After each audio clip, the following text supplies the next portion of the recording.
From Adelaide, they have come in the hope of winning a historic first premiership. A horde of supporters who've made their way from the city of churches here to take on the best the Victorians have to offer. This is one of the great nights in Australian football, and a massive crowd is gathering to see if Essendon can retain its premiership title. Welcome to the 1994 Foster's Cup Grand Final between the Adelaide Crows and Essendon.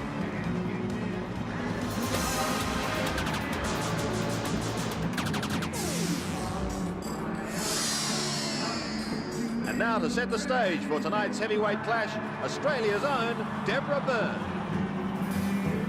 So many dreams and we're in lifetime. So many stories happened to me. Back through the years, every day's full of laughter. God's has been trying to hold back the tears we all thought. And while we believed it, we didn't know how long it would be to hold.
Back through the years, every day's filled with laughter.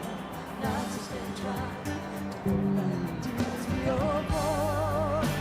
But while we believed it, we didn't know how wrong we could be to hold on to everything. In my heart, in my heart, I will see.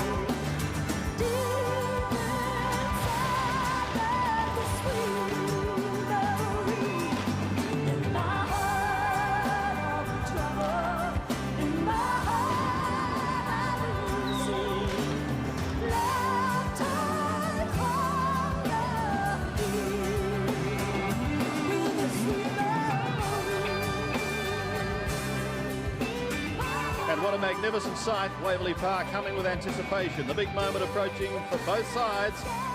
And here they come. Chris McDermott chipping out his piece of history by becoming the first man to lead the Adelaide Crows into a grand final. After twice reaching the semis in the last 3 years, the Crows have gone that extra step, removing the West Coast Eagles in overtime, Fitzroy and Collingwood. And this is the team they have to beat. The reigning day premiers, the reigning Foster's Cup champions, Essendon, making its 7th night grand final appearance. Amongst the squad, number 32, Tim Watson, equaling Chris Langford's week-old record of 31 night matches. All the finals action coming up right here on 7.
We'd now like to ask players from both teams and the umpires to come towards the men's area here at Waverley to line up for the national anthem.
And welcome back to Waverley Park. You're with some 50,000 fans here at the ground for what should be a most exciting grand final. Now, let's pause for the national anthem.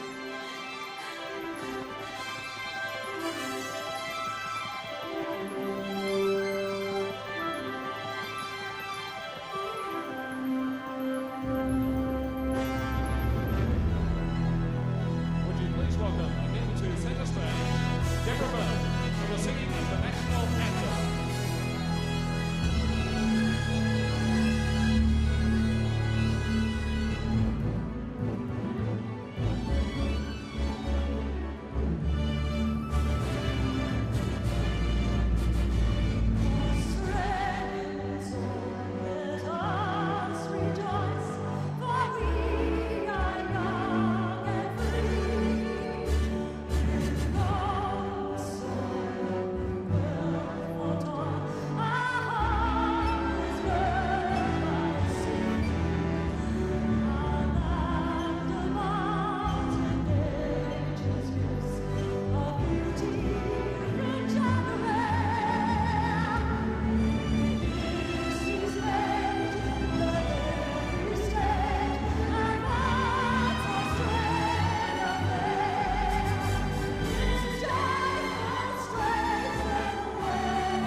Wherever you may be viewing on the 7 network around Australia, I hope you can feel a part of this atmosphere. It really is a most exciting night. It could well be a history-making night for the Adelaide Crows, who are hoping to wait just 1 year less than the West Coast Eagles before tasting grand final success. And it's interesting that sometimes changing the rules doesn't hurt, because this year there was a slight change in the draw with the view to seeing the two best teams play off in the grand final, and I think you will agree that has been the case. The Adelaide Crows and the Bombers. Let's go now down to the toss, and here's Dipper.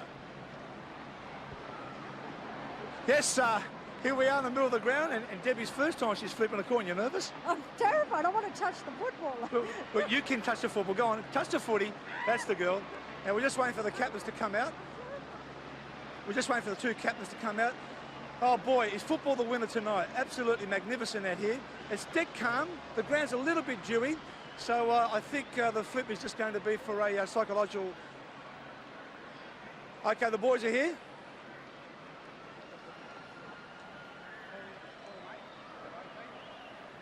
Off you go, Deborah. Horse court heads and tails it is. Okay, Chris has won the toss and is kicking right to the screen. So once again, Sandy, football's the winner here tonight. Yes, it certainly is. Thank you, Dipper. And also a winner is Jared Healy joining me tonight. And it's interesting, Jared, because the bookmakers have the Bombers as the favourites. Do you agree? Not really. I think the Crows will go in as favourites tonight. I think they've had terrific form throughout the Foster's Cup. And let's have a look at their squad. Only the one change. Stephen Rowe unfortunately misses out for Simon Tregenza, whose input at centre bounces is superb, and he's a real ball carrier. David Pittman, well, he's a big task if he gets the job on Salmon. And Ben Hart, of course, superb last week, BOG as a midfielder. Sean Wren, probably the best ruckman in the competition. Two changes for Essendon. There's one of them, Paul Salmon on screen. And with Stephen Alessio missing out, of course, through suspension, his job will be even more important. Rick Olorenshaw comes in also. He's the player who set the Bombers alight in last year's grand final. Well, Tim Watson, also another grand final. You couldn't buy his experience. And Cockatoo Collins, well, it's a mouthful. Let's just say CC. All right, let's quickly go down to Neil Curley, who's here for the Crows. Neil, they're due for a win. They're expected to win back home in South Australia. Are they going to be feeling that added pressure? No, I don't think there's any pressure attached to this game at all from Adelaide Crows' point of view. They're well prepared. They've had a great run into this Foster's Cup campaign. The atmosphere in the room was fantastic. They were a little bit tense, but they were all focused on what they had to do. And I don't think any club in the history of the game has had an impact on football like the Adelaide Crows have. They're well coached, they're well administrated, and they're very sound financially. And I think they're going to be a power in the AFL for a long time to come. Thank you, Neil. Our commentators, Bruce McAvaney, Ian Robertson and Kevin Bartlett. Thanks, Sandy. It is a great night. Ball held aloft. Adelaide go to the right. Essendon to the left. Fantastic crowd here. Probably 60,000. It's grown by the minute. Wren got the first hand on the footy. It'll be tough early. The first kick to O'Donnell, the best and fairest from last year at the club champion in a premiership year. Maynard looked for a free kick. Anderson got the ball across to Visca. Went short, lip tap was off, plays on. Called the play on. Held up by Wanganeen. Brilliant tackle. Back by Anderson. Pressure on early. Visca again. Up towards half forward. Smart. Good handball. Lovely hands by Masidi. Found Cowthorpe. Went out wide. The Bombers have got a chance early. Diving to try and take that mark was Somerville. He gets the ball back. Tackled quickly. The ball is very hot. And the tackling quick and effective early in this game. Somerville is awarded the free kick on the back part of the centre square. Somerville, big job for him with Alessio missing. Salmon playing up at full forward. Chance for Kilpatrick, gets it off to Ola Renshaw, wearing number 35 this evening. Kick towards centre-half forward. Manton makes a contest of it. Bickley's there for the Crows. A quick hand pass, tries to get it to Pittman. He was under enormous pressure. Tregenza, back to Bickley. Bickley's little kick. Chopped off by Buick. Buick can't control it. It goes over for a throw-in. And the interchange players for the Adelaide Crows is Brown, Jarman, Chalmers and Rivray, and interchange for Essendon, Simons, Kickett, Danaher and young Delaney there. Wren goes with Somerville. Off the ground by the Crows, up towards centre wing. Under pressure that time by O'Donnell. Gets a second grab, free kick going to Essendon, throw called. So the Bombers with another free kick, Ola Renshaw. 50 metres out, Pittman in the front spot's got the job on Salmon. It'll be one of the big keys of the match, how well the Fish performs. He kicked 4 goals in that preliminary final win last year. Buick got half a dozen that day. Target, Prosciutto. What a great find he is. Smart on a lead. Half volley was very good. Turned Stevenson inside out. Got it back to Lee from 70 metres. Hauled the target. Watson playing on him. Modric gives it back. Watson with a grab. It's already played in 3 night premierships. That one high and wide is going to stay in. Ola Renshaw with a big fly. Couldn't take it. Mercedes' hands were quick. Pushed forward by Lee. Going to ground, Ola Renshaw. O'Donnell's handball found Cowthorpe. Clever Cowthorpe. Excellent bit of footy to Mercedes. Under pressure to centre wing. The ball's pretty hard to get.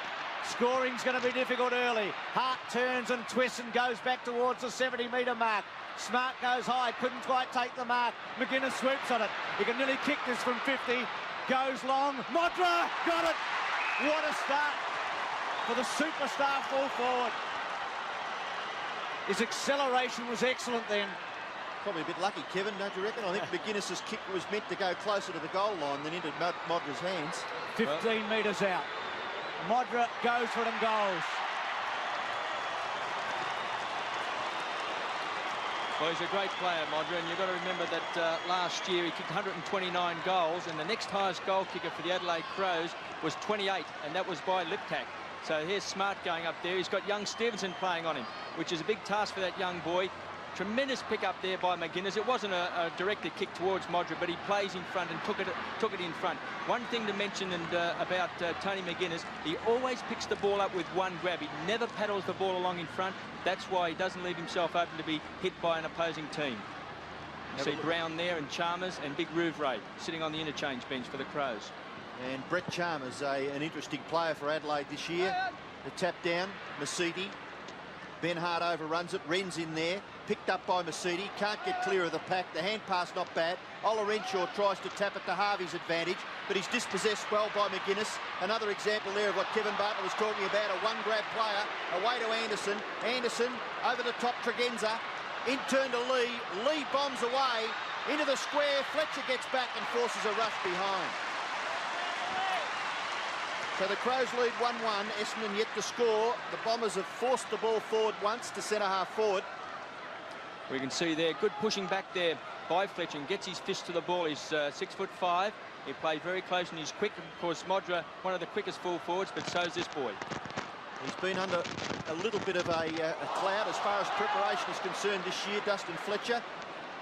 The ball now back near the centre of the ground. Attempted mark by Cockatoo Collins. Takes possession, tries to hand pass forward. Ola Renshaw, now Kilpatrick. Kilpatrick goes direct in the Salmon direction. And Salmon, when he's in that position, it's impossible to stop him. And he takes the mark in front of his face about 40 metres from goal. Well, he booted 65 goals last year to be the Bombers' leading goal kicker. Buick booted 52, and Derek Kickett was their third highest goal kicker with 38. And of course, Derek Kickett is not with us tonight, but Salmon always takes his time in pulling up his socks. Makes certain that he's well balanced, and he's usually a very accurate kick for goal. Ola Renshaw important early for Essendon, setting that up. Some good hands. Salmon will kick from about 45 metres, leans back, kicks it magnificently. Well, the two big goal scorers have got the first two. Modra at one end and Salmon at the other. The stage has been set for a great final in the first 5 minutes. We see Kilpatrick coming away, the former North Melbourne player. That's a lovely long kick, and Salmon once more out in front. And even though Salmon's 6'10", he is a leading full forward. He's not a guy who actually takes a lot of marks over his head in the square, but he is a leading full forward in front of Pittman. Crows by a point at Waverley Park. Great scene set here with Salmon and Modra getting the goals early.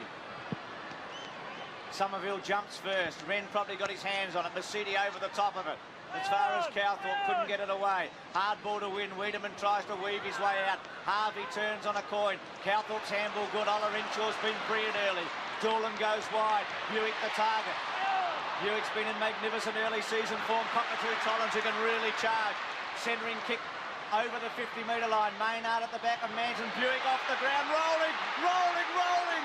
Won't quite get there. Scores a level. It's 1-1 apiece. Bickley's got the big job of picking up Darren Buick. He's a goal kicker, and he's one of those guys who can kick those balls off the ground like that.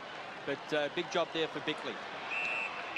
Kick in has been taken by Ben Hart. Ben Hart's kick to the wing is good.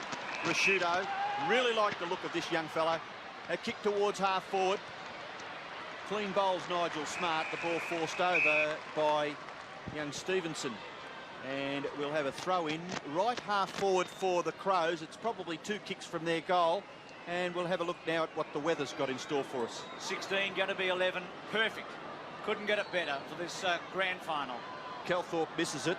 Stevenson in the middle of the action again. Just 17 years of age is Robert Stevenson, recruited from the Western under-18s. Ball up, awkward one. Punched away by Stevenson. Calthorpe plays it in front of himself, then tries to flip it to the advantage of O'Donnell. Wiedemann caught by Kilpatrick. Kicked by Rashudo, marked by Harvey. Sweeping hand pass. Wanganeen's got a bit of space here from Lee. Wanganeen has a good look up towards centre-half forward. But an excellent mark taken by Jamison for the Adelaide side. He's been given the job on Hurd. The champion forward. Here's McGuinness. Loose man created. Ola Renshaw tried to run him down. Goes inside to Genza. Modra the target. Poor kick. Too short. Doolan takes it. Harvey under pressure to Watson. Watson with a bit of time. O'Donnell his target. Good stretch by O'Donnell. Gets around Ben Hart. Centres the ball in towards Buick. He's on the lead on his own. He's getting away from Bickley early. Buick takes off. He loves to charge away. Salmon's his target with Manton. Going with him was McDermott. Manton gets a second grab to Salmon. Salmon gets around. Couldn't quite. Maynard put the tackle on. Bombers under great pressure now. Cockatoo Collins over the top. McDermott comes in and holds him a free kick to Essendon, to Cockatoo Collins against the captain. Shocking kick before by Tregenza. That's one of the weaknesses in his game. He won't kick the ball long. He always kicks with a bent leg, and he put Essendon into attack. We see there Pittman there over the ball. And we see McDermott there grab Cockatoo Collins there and holding the man, and it's been paid. He looks as though he's found his feet, Cockatoo Collins. He was a little bit out of it last week against Hawthorn, but showing good glimpses of form early in the game. Kicks from just inside 50. Hits a post. Calthorpe's got the big job tonight of picking up Tony McGuinness. Number 48 is Calthorpe, and very good tagger. And he'll make McGuinness work for his kicks, but McGuinness is a champion. Visca kicks in, but it's disallowed by the central umpire. Well, one of the 3 central umpires. officiating down at that end of the ground. McDermott takes the second kick in, kicks it further forward. Bickley's the target. Manton couldn't quite hold it. Bickley, handball inside to Rashudo, in turn to Tregenza, hand pass Wren. Tregenza good running. Let's have a look at this job's a little bit better. Yes, it is. Modra out in front of Fletcher takes the mark. 40 metres from goal.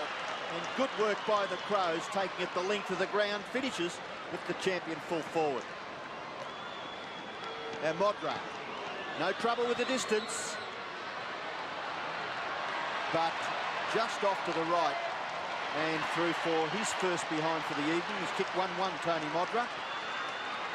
And the fans are out here in their full. 1-2 apiece. We've got 12 minutes left in this first term. Plenty of Adelaide fans as well. Essendon with a huge following in Melbourne. And the Crows have got a lot of support. Fletcher goes straight down the centre. Somerville his target. Buick just sort of laid it off for Kilpatrick. Anderson uses some pace and gets around Ola Renshaw. Ex-Bomber, remember he played in the Premiership night final for them in 1990. Watson goes wide. He was a teammate of Anderson that night and out on the full. McGuinness to bring it back in. Watson's got the job playing on Tony Hall in defence tonight. McGuinness will kick from about 80 metres. Eye on the boundary, looking for something inside. Now Smart provides a lead, a centering kick, hoping for a big mark. Modra's in the front spot, Fletcher the back. Wiedemann's hands okay. The Hart got it off very well to Liptak round his body. Wanganeen in the front spot. At the back was Lee, gave it to Watson. Watson hugs the boundary line again. That's a better kick. And Cowthorpe with McGuinness running together and out of play. The coach of last year in many ways, wasn't he, to turn this club around, Sheedy. And Adelaide has been heavily back today. It's flip of the coin. Take your pick. 5-4 on each of two. A dead set even money bet. And that's the way it should be. Wanganeen in a little bit of trouble. Smart gets it to McGuinness. McGuinness's kick to the front of the square. Modra at the back. Dustin Fletcher just makes it a little bit difficult for the Adelaide full forward. It goes through for one behind to the Crows. So they lead by that score. 1-3 to 1-2. Graham Corns and John Halbert in the Crows coach's box.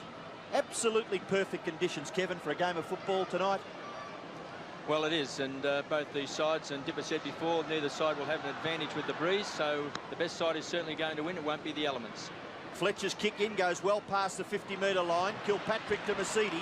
Mercedes' long kick, centre-half forward, marking contest. Punch back near the centre of the ground. Mercury. Down he goes. McDermott the tackler. Buick. Little handball, fumble by Ola Renshaw. Rashudo was good. Wren, ball handling good. Tregenza, Rashudo again for his fourth kick. A long one, in towards full forward. Modra, that's a mark. A brilliant mark by Tony Modra. 30 metres from goal directly in front.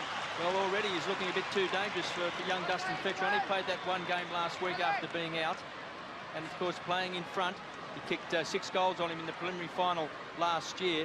So Tony Modra already with 1 goal, and he already has had a miss as well, so lining up for goal number 2. Again, distance no problem, but his accuracy is a concern for the Crows early in the game. 1 goal, 2 to Tony Modra. We'll have another look at this mark. Got that beautiful jump early on the side there of Dustin Fletcher. Only 2 players have kicked 100 goals in league football quicker than Tony Modra. That was Alan Jakovic, and the great John Coleman took 21 games. He took 22. Harvey straight down the centre. It's an impressive comparison, isn't it? With one of the great legends of the game. Here's Anderson, under pressure. Liptak outnumbered. O'Donnell takes a safe mark at centre half back. Squares it. Harvey's target. Couple of real champs at Essendon, those two over the years. O'Donnell and Harvey. Cowthorpe outnumbered. Bickley, very well played. Well, it's been hurled up, coming back to Bickley. Well, it was going to be advantage if McGuinness could have got away, but he had no chance, so the kick is going back to Bickley. We see Cowthorpe there catching him high, Bickley. He played advantage, but it was a wrong advantage rule. Now it's been brought back to Bickley, which is the correct one. And centre wing on this magnificent night for this Foster's Grand Final. Big night cup. Wiedemann hip and shoulder was good. Ola Renshaw stood his ground, out of play. Well, Wiedemann's a bit of a favourite of the Adelaide Crows, but we've got to remember that he's a Victorian, comes from Fish Creek, trained at Richmond, trained at St Kilda, trained at Collingwood, plays with the Adelaide Crows. Well, Somerville went to ground, and Wren pretty disappointed there that Somerville gets the free kick. Just backward of centre wing. Game now settling down. Adelaide leading by a couple of points. Somerville in towards the centre square. About 5 players went up. Hart couldn't quite hold it. Chance here for Cockatoo. Collins, brilliant grab. Did it magnificently. Put Kilpatrick under a bit of pressure. Left foot kick. This might test the big fish. Salmon and Pittman running together. Pittman off the ground out on the full. Well, what a mistake. It was a bit unlucky then, Bruce, because he got in front of Salmon, and Salmon's very agile for his size. Salmon short kick, not good. Visca straight back to Salmon. Stood, waited, sized it up, centred it. Somerville, he's trying for old Manton. Manton in the front spot. On his chest. In front of McDermott. Well, this kid started his career with Essendon at full back and was found wanting, but moved to the forward line in the reserves last year and did very well, and has played on the forward line in these Foster's Cup games. Wren was the one coming in late. Manton's kick from about 50 looks good. It's straight, it's got the legs, it's a goal. The Bombers are in front. Manton gets his first. Essendon lead 2-2 to 1-4. Well, it's good to see that kid do well up there at centre-half forward and playing in front of Big Sean Wren, who's getting back, building the wall there for the Adelaide Crows. And this is a good performance by Manton. If he can establish himself on the forward line, give the Bombers that extra tall fella down there across half forward. So Essendon take the lead by 4 points. A bounce in the centre. Mercury looked for the free kick. No whistle, so keeps going. Ola Renshaw tries to get it clear. Intercepted by McGuinness. McGuinness goes straight towards goal, and a brilliant pass. On that occasion, it was well weighted. Modra in front. Fletcher wasn't all that far away, but Modra took the chest mark. Well, he should have had 3 goals in the first quarter, but his pace is a worry for Fletcher, even though Fletcher is quick. But a la Jason Dunstall, out in front, never takes his eyes off the ball. But his confidence will be a little bit shaky at the moment. Well, Tony Modra has done very well. That's his 4th mark. This will be his 4th kick. 1 goal, 2. Alongside his name at present. It's 1 goal, 3. And Robbo, they've all been to the same side, haven't they? Last year he kicked double figures on 3 occasions. He kicked the 13 and against Richmond. He also kicked 10 against Richmond and 10 against North Melbourne. But the way he's kicking tonight, you'd think he was a backman. And just dropped his head a little bit when he missed on that occasion too. Fletcher now to kick in. Prefers the members' side. A good long kick out in the Somerville direction. And Peter Somerville does well. Takes a strong mark in front of a pack of 3 players. He kicks it along the wing. Mercury, now O'Donnell. Can't do much with it. Chris McDermott and Ben Hart. Ben Hart looks as though he might have the job on O'Donnell, which will be a terrific matchup if they stay playing alongside each other all night.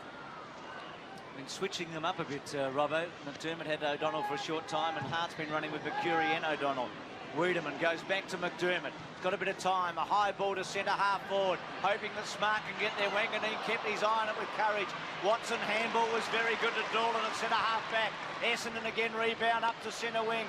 Buick waits down. Maynard goes high with Manton. Buick twists, turns. Left-hand handball, didn't have much on it. Holding his place there was Bickley. Wren has to go with Somerville, the 2 big men.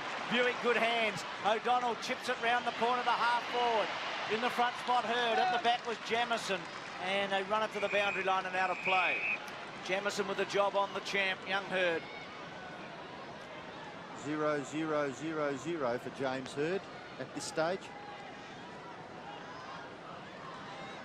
Wren, front spot. Somerville comes in from the back. Jamison tried to snare it. O'Donnell again gets his hand on the footy. Handball, retrieves, pushed in the back. Play on call. Rasciuto up towards half forward. Smart did well. Was held onto for a moment. Stevenson trying to run with him. Still Smart there. Mercury goes with him. Wiedemann goes in. Gets caught by Harvey. Play on call. Stevenson goes out wide. Chance for Hall. And also Lee. And coming in Ola Renshaw. Well played, Ola Renshaw, because the Bombers didn't have the numbers there. Adelaide had a chance and they ran it out of play. The best possible result from that scenario. Good play by the youngster. A lot of players try and keep the ball in that last line of defence instead of heading for the boundary line and then live to fight another day. 55 metres from the Adelaide goal. Nigel Smart doing the ruck work. Liptak gets it clear to Tregenza. In a little bit of trouble. Kicks it off the side of his right boot, but Fletcher gathers it. Awkward kick by Dustin Fletcher goes across the half-back flank area. It's rolling close to the boundary line. It will stay in. Good play there by Kilpatrick, and he forces it over. The contest was a good one, racing for the ball between he and Greg Anderson. And we'll have a boundary throw in just forward of centre wing. See the pace on here. We see Anderson, McGarry medal winner and a former Bomber player, but Kilpatrick, a former North player there, just pushing it over the line. Rashudo punches it forward for Adelaide. Lee swoops on it at half forward. Centering kick. Modra out in front of Fletcher this time. Liptak to try and help him. Modra goes to ground. Fletcher's handball on the up was excellent to Doolan. Essendon come away again from centre half back. Doolan's probing kick. Jamison's fly. Good hands against Hurd that time in Manton. And a man of great skill, the leading goal kicker at Adelaide in the opening season in 1991. Goes back in the Smart direction. Stevenson, what a big job the 17-year-old's been given tonight. Chance for Liptak to swing it out wide. Does so. Visca's got an opportunity. Will use Tregenza now. Surely he's got to use this effectively. Goes for goal. Chips, and chips it well. The Crows are in front. It's a good final, this one. It's early days, I know, but there's a lovely feeling out here tonight. Well, he's capable of doing that, Tregenza, and I'd like to see him kick the ball a lot longer. He fiddles around with the ball too many times for my liking, but on this particular occasion, you see Liptak with a quick hands, gets it across there to Visca, who they regard as one of the toughest players in the Adelaide side. And this time, at last, Tregenza with a long kick. Former drafted by Footscray, but elected to play with the Crows. Well, Simon Tregenza's 8th possession resulted in the Adelaide Crows' 2nd goal. Rashudo doing well around the middle, gets it to Ben Hart. Ben Hart kicks it long and high. Watson under a bit of pressure, recovery pretty good. Lovely little hand pass for Dustin Fletcher, who left his man. That shows a bit of confidence, so maybe, even though Modra's had a few touches on Fletcher, it's a good sign for the fullback. Hurd's off for Essendon, and young Simons is on. Ola Renshaw kicking towards the centre, Manton. Over the top, O'Donnell. Masidi, the kick smothered by Visca. Masidi again gives away a little bit of ground. Ola Renshaw skillfully. That was really good stuff. And he kicks it wide where Cockatoo Collins has taken the mark. In short, Mercury for his first real possession. His kick towards centre half forward. Goes over the top. Big Salmon is there. Wren stood his ground. Good stuff. Kilpatrick dispossessed by Anderson. Anderson's underneath all that. And by gee, was a bit stiff. He didn't get a free kick there, Greg Anderson. One of those tackles a little high, but the umpire elects to throw it in the air at centre half forward for the Bombers, about 55 metres from their goal. Crows lead by 3 points. Somerville, Manton, now McDermott gets the ball clear of the pack, which is what he's asked to do. Wren a little too behind Rashudo there. Masidi tackle, gets it back now for Jamison. Jamison, Bruce has already mentioned his skill. That time wasn't quite what he wanted. Simons, a kick across the 50-metre line. Buick. Oh, well done by Darren Buick. He could dog this. He does. Brilliant football, Buick. Well, that's what he's capable of doing, Darren Buick. I mentioned earlier that last year he booted 52 goals to be the 2nd highest goal kicker. He's always been a marvellous player around goals. He's got a terrific turn of speed. Young Simon's on the ground then, just replacing Hurd, gets it up towards Buick, and Bickley's got the job on him tonight, but the recovery is just exceptional there by Buick, and he's a goal kicker. He's a bit like Peter Dacos. He's an innate goal kicker. They bounce, they wobble, they go in all directions, but he usually kicks them, and he's also looks like he's got a bit of sledging in him too. Very kind, Kevin. 2-5-3-2. Cheeky Buick, but what a player he is. He did kick 6 in that preliminary final. Liptak goes up towards the 50-metre line. Hall, who's been shadowed but very well by Watson early. Smart round his body. Modra the target in the front spot. Takes a mark. Now he kicked a goal from here against Collingwood. He had a lead on. He goaled from this very position against the Magpies with a banana ball. This time goes drop punt. Just hoping there. Lee gets back. Couple of grabs, goes over for a behind. Adelaide up to 2-6 to 3-2. Yes, Watson's done. There's Hurd, who's off early. Simon's on. Watson's done well on Hall early.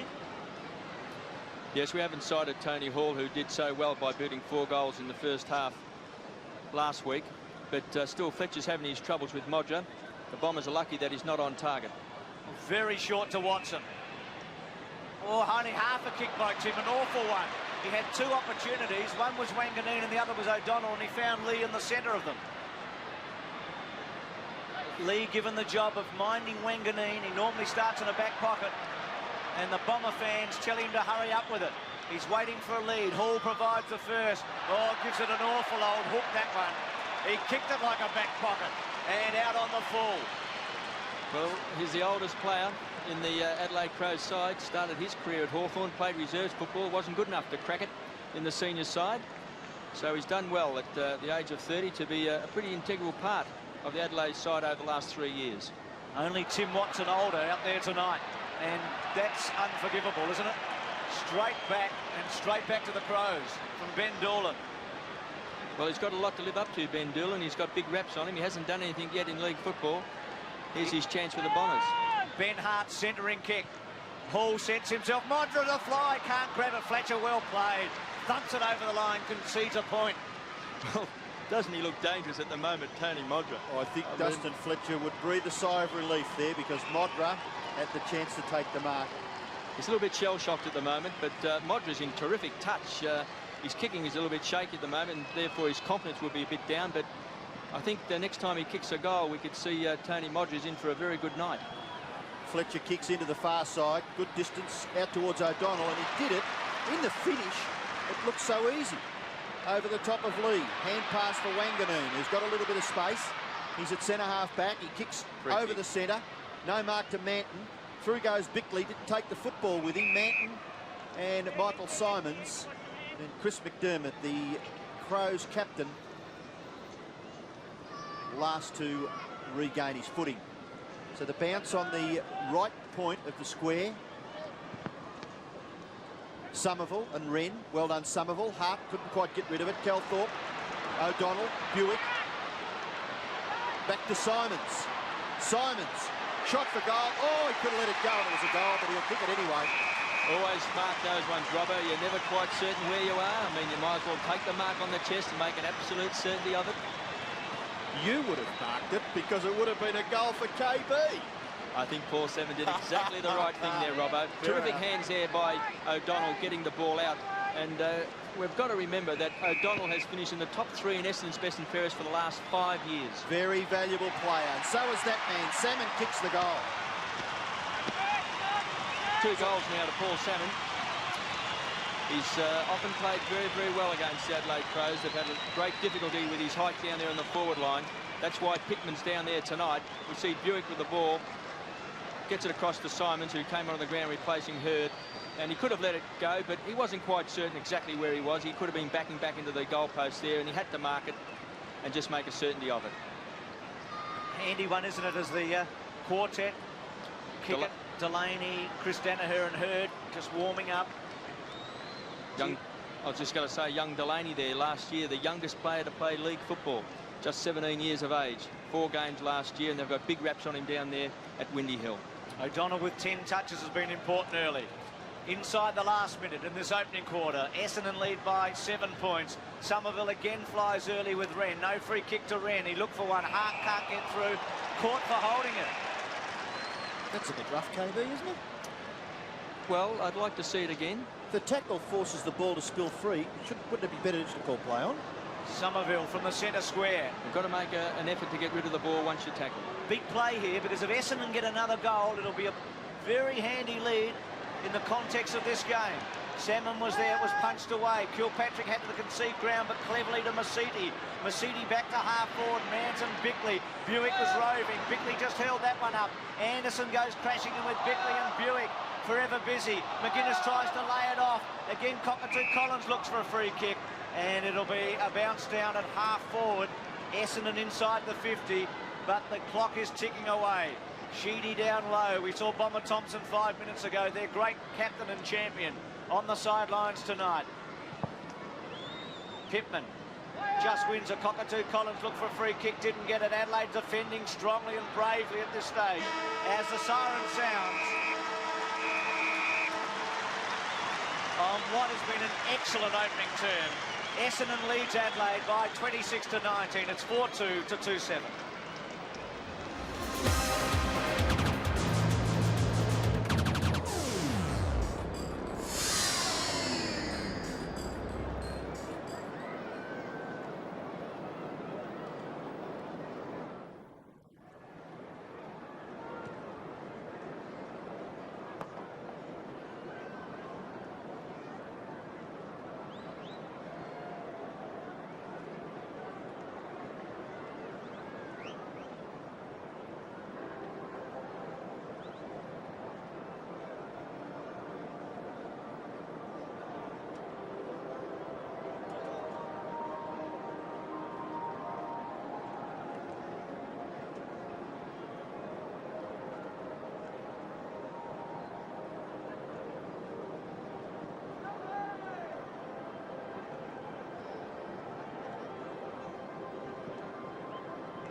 League changed hands 5 times in the opening quarter. Essendon leads at quarter time, 4-2 to Adelaide 2-7. You're Rex Hunt, we're not. Come on, the Crows! Yes, I'm Rex Hunt, and you're not. Just check your local guides tomorrow, noon Eastern time. It's debut, and Rex also hosting the Football Hour in Sports World, which resumes tomorrow. The Big Dipper and Neil Curley on the boundary. And Dipper, firstly, James Hird. Has he got an injury problem, or was he taken off because he wasn't getting a kick? Obviously because he wasn't getting a kick. The young fella's a little bit frustrated tonight, and it was interesting when Sheedy came down. He went straight to Hird and was like a teacher to a pupil. Just said, just calm down, breathe in the atmosphere and enjoy the night. And also Pittman's prepared to run off the back line. We saw him run twice from full back to the centre square. Yeah, he does that, but that's not his job. His job is to prevent Salmon from kicking goals, and at this stage, he's not doing very well. Actually, there's nothing in this game, Dip. It's a very even game. The only difference, of course, is that Essendon has been a little more accurate in front of goal, and Buick is causing a lot of concern for the Adelaide defence. So looking forward to a great second quarter, Bruce. The Big Dipper and Neil Curley as Kevin Sheedy and Graham Corns has left the arena. Kevin Bartlett and Ian Robertson to have a look at the first quarter. Well, we have a look at kicks and handballs there, where Essendon's had quite a few more possessions. 50 to 36 to 42 to 29. But I think Adelaide's been quite direct in their approach to goal. If Modra had in fact had a kick straight, he could have had 5 goals in that first quarter. The game has been very, very even. Neither side's been able to, Robbo, to really get a break on one another. You can't read much into the fact that Essendon have had 86 to, what, 71? No. Not at all? No, you can overdo handball, and as we know, a player can handball, run on, kick it and handball again, and you can get 4 or 5 possessions in a matter of a second. But whether you make any ground or whether they're to an advantage is another thing. Bickley-Buick's been a terrific duel in the first quarter, both with 7 touches. Yes, and it's going to be very important as that game goes on, because Buick is a goal kicker, and if Bickley can actually stop Buick from kicking goals, I think he would have done a good job by the end of the night. I'd like to see McDermott in the middle playing that tough role that he does. They've had in that first quarter young Hart playing around the ball, got it 5 times, but he doesn't get the ball out to his running players like a strong McDermott does. Brian Sheehan just waiting, and crowd getting restless here now as we're about to go. 4-2 the Bombers, 2-7 Adelaide. Essendon defending the night premiership. Adelaide going for its first flag in the AFL competition. Wren's tap found Hart swooping through. Hart's left foot towards full forward. Hall there. Watson again, who had an excellent first quarter. Fletcher, who can improvise very well. Olarenshaw's little handball to himself. Off the ground, not all that good. Liptak had it stealed from him. Very good play by Stevenson. Missed there by Rashudo. Pressure from Masiti. McGuinness running it towards the line and over. He's been a champion for a long time, Tony McGuinness. He's the youngest winner ever to win the Magarey medal, which is the equivalent to the Brownlow medal over in South Australia, won it at 18 years of age. Yeah, it was a long time ago, in 1982. The kid from Glenelg at the time. Won best and fairest at Footscray and Adelaide. Olarenshaw's handball to Calthorpe. Inside, very good. Almasini might have taken his eye off it just for a moment, which is most unlike his play. His left foot now under pressure. Bickley versus Buick, that duel we talked about. McDermott sweated off cleverly. Wobbled one, not a good kick. Good take, though, by Somerville against the flow. And Somerville doing a pretty good job for Essendon. We mentioned that he has to play in the ruck. Salmon down at full forward playing his first game for the year. There's Salmon going for the ball now. Couldn't quite take the mark. Cockatoo Collins beaten for it by Bickley. Opportunity for O'Donnell. Gets it across to Simons.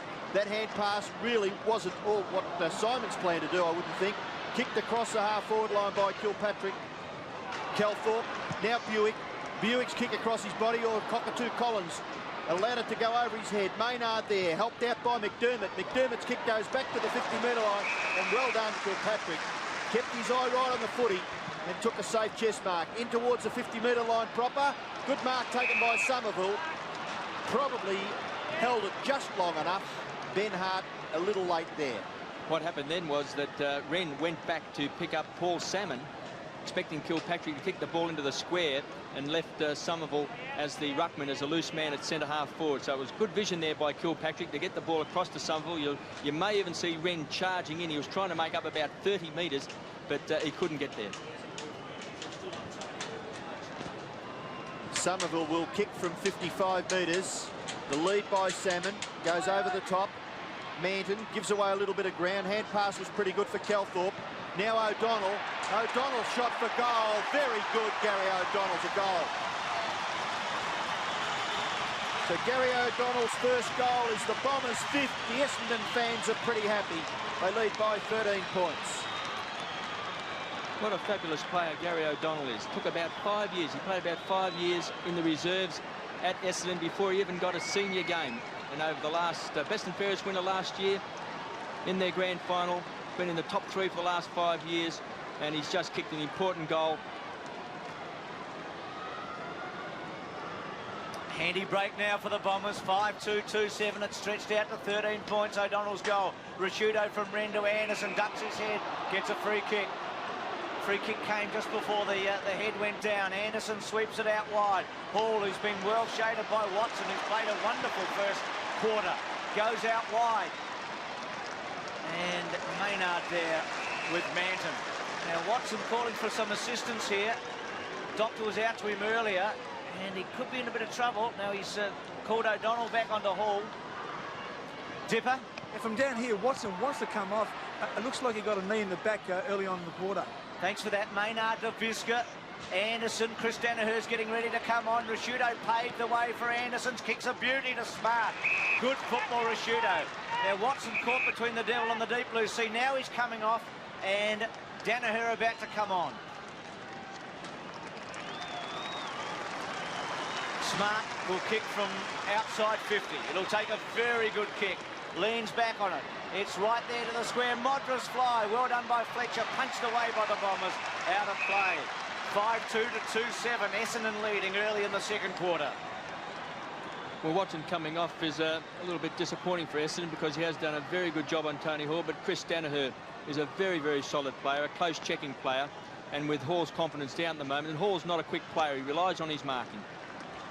Well, Manton over the top there of Nigel Smart. Nigel Smart looking towards the umpire because Manton probably could have been deemed as grabbing hold of his jumper there as they went for the ruck contest. There's Smart again. That's young Stevenson in the background. He's done a pretty good job on Nigel Smart. Opportunity for Kelthorpe. Little kick there by Liptak. Wiedemann couldn't get clear. Harvey tackled but got his foot to the ball. He's kicked back near the centre of the ground. Anderson quickly. Mark taken by Wanganeen. Good vision by Wanganeen. Switches play to the members' side of the ground where Ola Renshaw has taken the mark. He is at right half back for Essendon, about 75 metres from the Crows' goal. Now he kicks it back near the centre of the ground. Marking contest. Wren couldn't take it. Manton missed it. Mercury was in there. So is Cockatoo Collins. McGuinness. Cockatoo Collins just putting a little bit too much pressure on there and gave McGuinness a little touch in the back. Probably Tony made it a little bit worse than what it really was. But McGuinness has the free kick. You can see Cockatoo Collins, yeah, just a little slight tap in the back. I'd like to see McDermott on the ball because he helps the likes of McGuinness with his strength. Boys like young Hart at the moment, just not quite physical enough to give assistance. McGuinness centering kick. Liptak couldn't take it off the hands. Wren was there. The give out by Pittman was okay to Smart. Underneath it was Maynard. As Brown getting ready to come on for Adelaide. Not sure who'll come off at this stage. Played very well against Collingwood. And Jarman also coming on, so it looks like a double change for the Adelaide Crows with Brown and Jarman both warming up on the boundary line. Well, it's an important moment for them at 5-2 to 2-7. They really need the next goal. Hall falls over and then almost gives it away. Anderson had to trap it against the odds. No free kick. Wiedemann tries to barge through. Smart up for 50 metres. Wheels around. Then centres it with a high one. Modra uses his body with Fletcher. They both go together and out of play. You get the feeling Adelaide needs the next goal. They're attacking, but they trail by 13 points, and the double play about to come up. Jarman, who had to wait forever, it seemed, against Collingwood in the semi-final, came on in the last minute of the third quarter on that occasion. Hall at the back, still with Hall. Liptak was running past, he couldn't give it to him. Anderson's hip and shoulder was very strong on Mercury. Wanganeen runs it out of play, Lee with him, and it's a ball in about 55 metres away from Adelaide's goal. Chris Danaher copping a hard one. And we have a look now at Greg Anderson, pretty solid there, but Chris Danaher looks as though he's collected his thoughts pretty quickly. Boundary throw in, 50 metres from the Crows' goal. Smart, Kelthorpe, he's been quite active. Little kick by Kelthorpe, goes out near the wing. Mercury overruns it. Bickley held when he didn't have the football, maybe a little high. And the umpire decides it's a free kick to Mark Bickley. Now Bickley's just forward of centre wing. Kicks it inside 50 metres. Modra went a little bit too early. McGuinness off the ground. Scott Lee kicks the goal. McGuinness's little kick was into the path of Scott Lee, and he got that much-needed goal for the Crows. That's their third, and they trail now by just 7 points. And Wiedemann is coming off, and Jarman has come on for the Adelaide Crows. We see Bickley kick this ball. I thought that Modra might have got a little shove in the back here, got pushed under the ball there. McGuinness sweeping out like a true rover, got his boot to it, and we see Lee kicking it off the ground.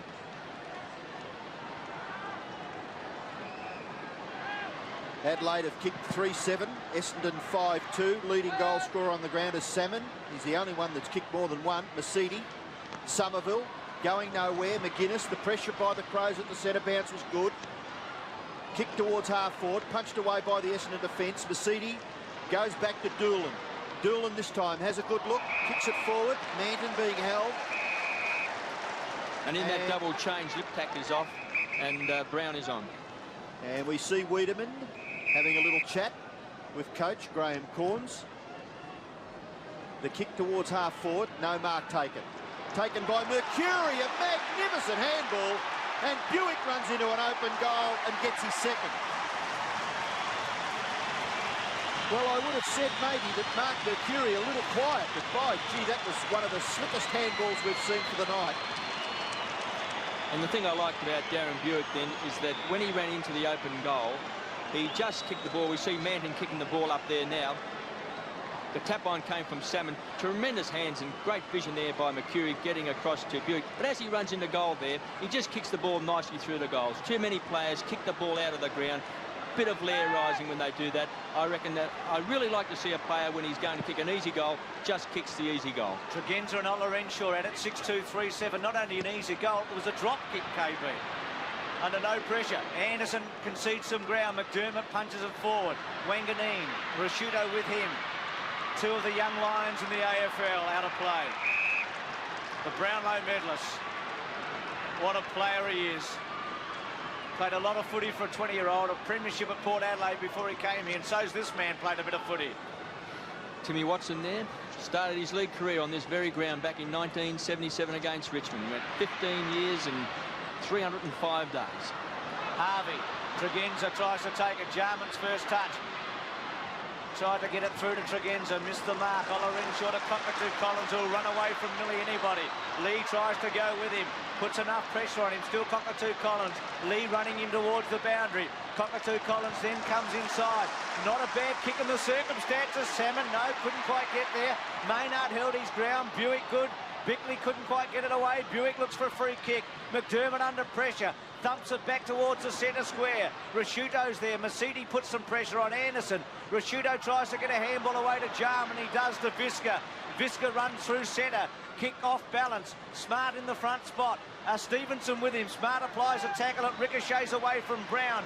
Chris Danaher goes towards the boundary line. Smart, Brown go with him. Adelaide got a couple of numbers there. Doolan chips in. One-handed. Clever. Kick back towards centre wing. Visca attacks at the Jarman. Jarman normally very, very good with his hands and eyes. Goes up to Modra in the front spot. Where's the backup? Oh, Hall couldn't turn quickly at all. He's struggling tonight. And O'Donnell takes it away. It's a big play for Essendon at this stage. Up to centre wing. Gee, there's some terrific footy being played. Harvey's little handball. Cockatoo Collins under pressure from Ben Hart. Gets it back near Olorenshaw. Visca grabbed hold of Ricky Olorenshaw. And the Essendon player will take the free kick. He didn't have the football. Olorenshaw, we'll all remember the first quarter he played in the grand final last year in September. Set it up for the Bombers. He runs away. The minding of the mark wasn't all that good. The kick from mid-air. Harvey goes back to Buick. Buick sizes it up off the left foot. Brilliant kick. The lead was very good by Salmon, but by gee, the lead's made better when the pass is like that. Salmon goes to a vacant goal square. It's still in play. Maynard gathers, goes for the boundary line, and in the finish, not a bad play there by Rodney Maynard. I think he may have been awarded a free kick. He was grabbed by the leg by the Essendon player Manton, and it goes back to Maynard, and he kicks it out short where Bickley takes it. Back to Maynard, in trouble. Good hands over the top, Jamison. Jamison from centre-half back, a thumping kick in towards the centre. But a good mark taken by Doolan. It was a wobbly punt kick, and Ben Doolan did it well in the finish. Yes, he didn't give his forwards much chance, Jamison, in the end. Mistimed it. Doolan's high ball back to the 50-metre line. Pittman works into the front spot. Somerville had a couple of cracks at it. Jamison rides off McDermott cleverly. Goes again long and high. Smart needing to take a mark or two at centre-half forward. Doolan read it best to Masidi. Essendon gathering confidence. Masidi to Manton. Loose man created. Simons is on surely. Didn't see him. Goes high and long. Salmon, Pittman. Salmon in the front spot. Wren tries to trap a Cockatoo. Collins is there. A loose ball, an important ball, particularly for Adelaide. Harvey over the top. Gee, why didn't Manton go on to Simons there? He could have just run in and kicked an easy one. Well, obviously you didn't see him, but kicking the ball long anyway to Salmon in front at 6'10" is not such bad play. 6-2-3-7. Visca missed it. Looked very tight a moment ago when he stood the mark. McDermott stops, props, does it very well. Goes out to half-back. Rashudo uses his body against Masidi. Couldn't quite hold the mark. Masidi and Manson together. Olorenshaw, well done by Tregenza. He's got to keep his eye on it now under pressure. Gets away. High ball back into the centre square. Smart there with Stevenson, who's done a fair job. Doolan getting some touches. Brown goes with him. Smart's little toe poke. Didn't go far. Again off the ground by Smart. Chance for Brown. Doolan's in trouble behind play. Looks like he's injured himself. Brown centering kick. Hall hasn't had a sniff tonight. There's McCurry. Going to ground was Maynard. Now Hall with a chance. Chris Danaher held up. And where's Doolan? Is he up and about? In a bit of trouble behind play with the trainers. Diving on top of the ball there. Looks like he ran smack bang into Stevenson's knee there. His teammate's knee. And we see Manton's off to the Bombers. And young Hurd is back on. And Harvey looks as though he's been shifted too up onto the forward line. So we've got to pick up who's down there at centre-half back. Rouvre's warming up in the boundary line for the Crows. A real crunch of players at left half forward for Adelaide. The problem for the Crows at the moment, they've got no crumb getters on their forward line, no small players whatsoever. Their forward line is the slowest treacle at the moment. Liptak hasn't had a kick. We've had Wiedemann off the ground. We've got Lee down there and also Jarman now. They're lacking a quick player. Well, let's see what they can do in the remaining 8.5 minutes of this second term. Chris Danaher kicks it back near the wing, and the mark is taken by Olorenshaw. He gets onto that favoured left foot, runs on and kicks it in towards the centre of the ground. No mark taken. Run through by Rashudo. Couldn't control it. Very critical because Simons caught. Buick held him at the football, and he played that so well. He obviously could sense that he was going to be tackled if he collected the footy. And Darren Buick has it. His kick into the pocket, a good lead, but gee, that kicking is perfect by Buick. Pinpoint accuracy from 40 metres, and Salmon's got it 40 metres out on a difficult angle. But at ground level, you've got the likes of Buick on the forward line, Cockatoo Collins. You see Salmon on that lead there. He's a leading full forward, even though he's 6'10", and he's very, very quick. But they're ground level players on the forward line with Olorenshaw and McCurry. Calthorpe's down there. He's doing a great tagging job on Tony McGuinness. I think he needs more support on the ball at the moment, and that's where Essendon is winning this game now at ground level. Well, Salmon going for his third goal. Not a bad looking kick. Very close. It's a behind. Kevin Sheedy having a good look there at proceedings. The kick in by Jamison is short. The mark is taken by Ben Hart. Touches it once. Then to centre wing. No Adelaide player there at all. Just not working as well. Somerville threw it away. Free kick to Adelaide. To Smart. And a big turnaround this because Essendon had some numbers there and were away. Hurd had his touch too, and that would have been handy if he'd got his hands on the footy because he's been out of sorts. Chris Danaher at the back. This Adelaide forward line really struggling to get the football. McCurry gets a free kick. No, doesn't. Brian Sheehan put the whistle up close and then decided not to blow it. I love the way players just jump on top of their opponent, hold their hand in the air looking for the free kick. What about the tackle? He just jumped on top of the Essendon player, Andrew Jarman, then. Harvey off for Delaney. Teenager on, Wren, who hasn't had a big effect as yet. Jarman over the top of the football. Now Anderson, who's had a quiet spell after a good start. Free kick to Essendon. Just a bit high, Rashuto. On McCurry, whose handball to Buick was a highlight of the game. Now Doolan, who copped a hard one in the head about 3 minutes ago. Oh, gee, how far? Too far. Well, he still might be suffering from that. He could be, but Maynard's off and Rouvre's on for the Adelaide Crows. McGuinness is thumping one. Smart against the flow, gets a push in the back. Play on call. Smart back to Brown, who can normally kick a goal. A high ball. Fletcher's in the front spot. Modra tries to wrestle. Free kick to Fletcher against Modra. Now, Modra might be a bit unlucky here. Got caught around the neck and thrown to the ground. You see Graham Corns probably looking to see what happened there. Olorenshaw on the lead, tries a half volley.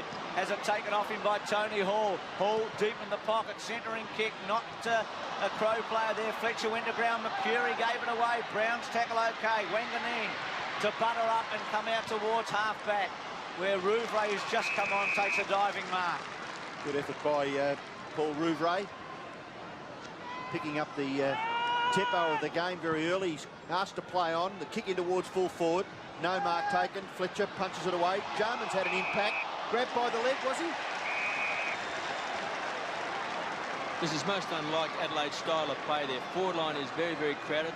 Full marks to Essendon tonight because they've really stopped the running game of the Crows players. They love to run down the ground in numbers and rebound the football, chip it in short, then take the ball down to that forward line quickly to Modra. They did it very, very early in that first quarter, but since then, the Bombers have really closed them down. Well, the free kick went against Andrew Jarman. Obviously, the umpire thought he had plenty of time to get rid of it, and it went to Mercury. His kick went out near the wing, and it's been forced over for a boundary throw-in. Brett Chalmers is coming on the ground as we see Tony Hall coming off. So that forward line certainly not working tonight. Neither is the marking type players or their crumb getters, and Graham Corns has made 4 changes on that forward line this quarter. 10 scoring shots to 9. Crows 3-7. Essendon 6-3.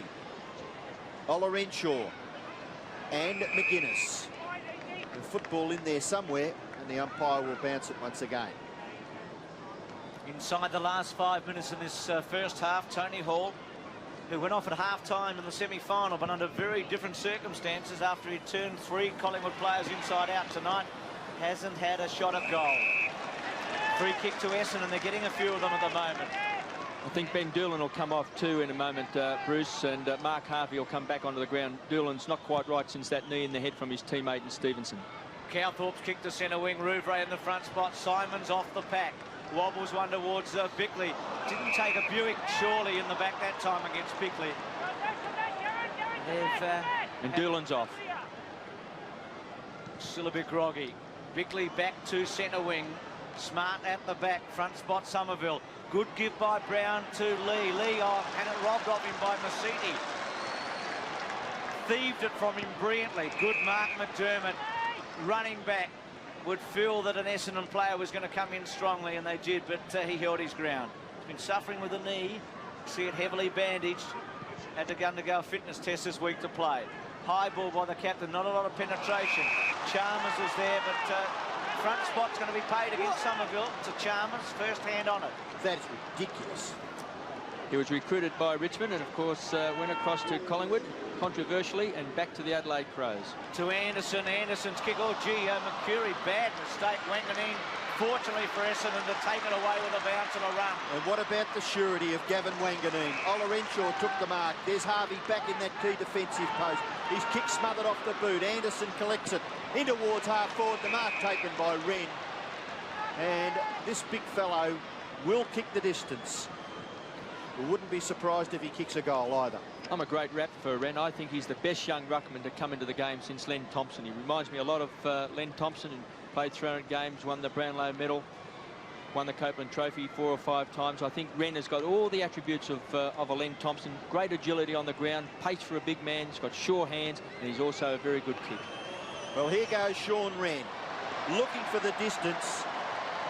It's a shocker. Out of bounds on the full. Free kick to It might have been a shocker, but he is a good kick.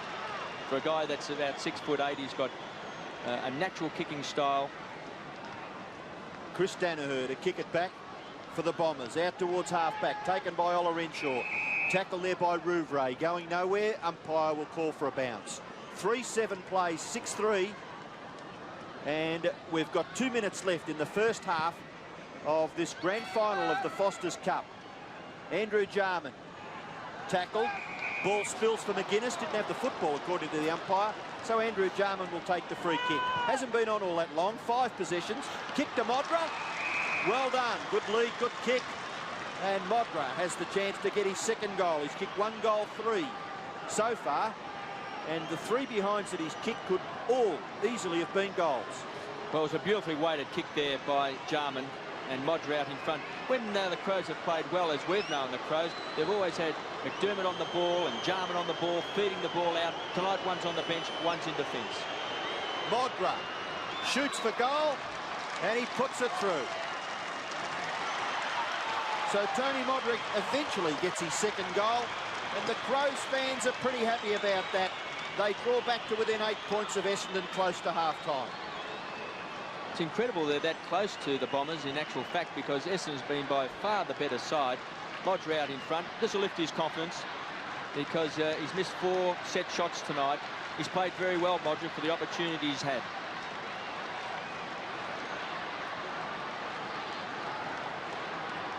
What a difference a goal would make here to either team just before half-time. 4-7, 6-3. Wren out of the centre, off the ground. Wanganeen getting back. He's starting to grow in confidence as this game goes on, as he so often does. Kilpatrick his target. Bad mistake. Anderson takes advantage of it. Back to the 50-metre line. Modra out in front. Good take by Modra. Round the body, bouncing ball across the face of goal. Harvey concedes a behind. And Adelaide are up to 4-8 to 6-3. What's the situation with Doolan, Dipper? Unfortunately for Ben, Doolan caught one right between the eyes, and he's very groggy, but the doctor did say, if needed, he'll be back on the ground. And what about Watson? Any report on him, Dipper? No, he's still got a very bad back, and he can come back on the ground later on if needed. O'Donnell to centre wing. Somerville just through his fingers. Wren cleverly. Somerville with him. Then pushes it forward. Inside the last 40 seconds in this first half. And Anderson runs it over. And it'll be a boundary throw-in. Terrific crowd, great night. It's been an entertaining opening half. It's been tight, tense. Essendon just on top for most of it.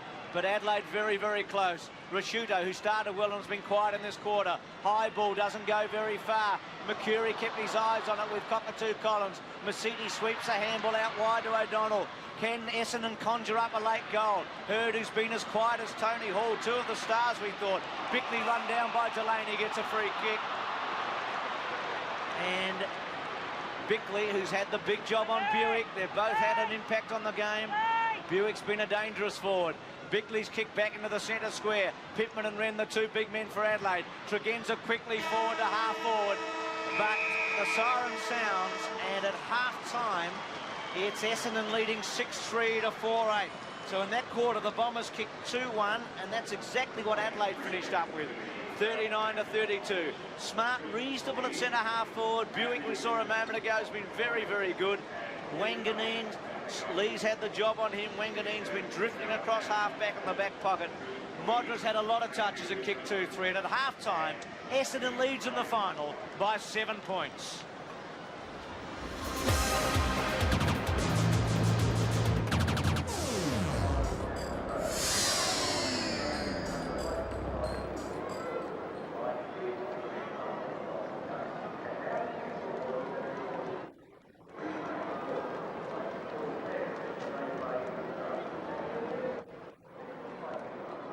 Who's doing it, Bruce or?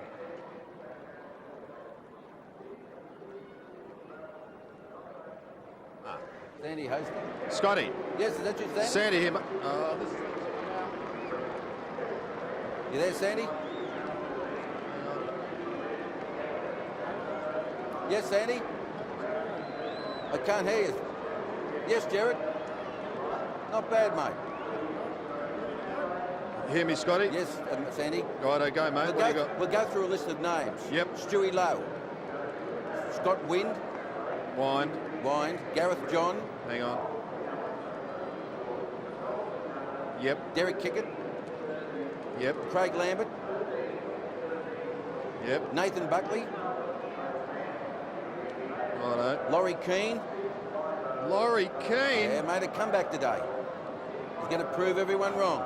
Right. And Peter Dacos. He's going to have his name on the grandstand at Collingwood. Oh. In the old pocket where he used to kick all the goals. Stuart Lowe we start with. Yeah, Stuart Lowe we start with. Scotty, I want to throw you 1, 2, 3, 4, 5, 6, 7, 8 names. We'll go like buggery.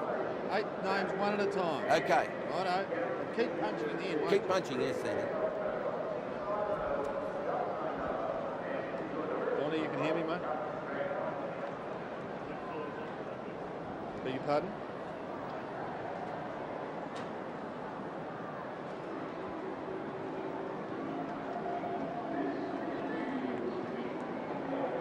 Can they hear me?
second quarter scoreboard showing just how tight this grand final is. Each team booting 2-1. At half-time, the Bombers 6-3-39. 7-point leaders over Adelaide, 4-8-32.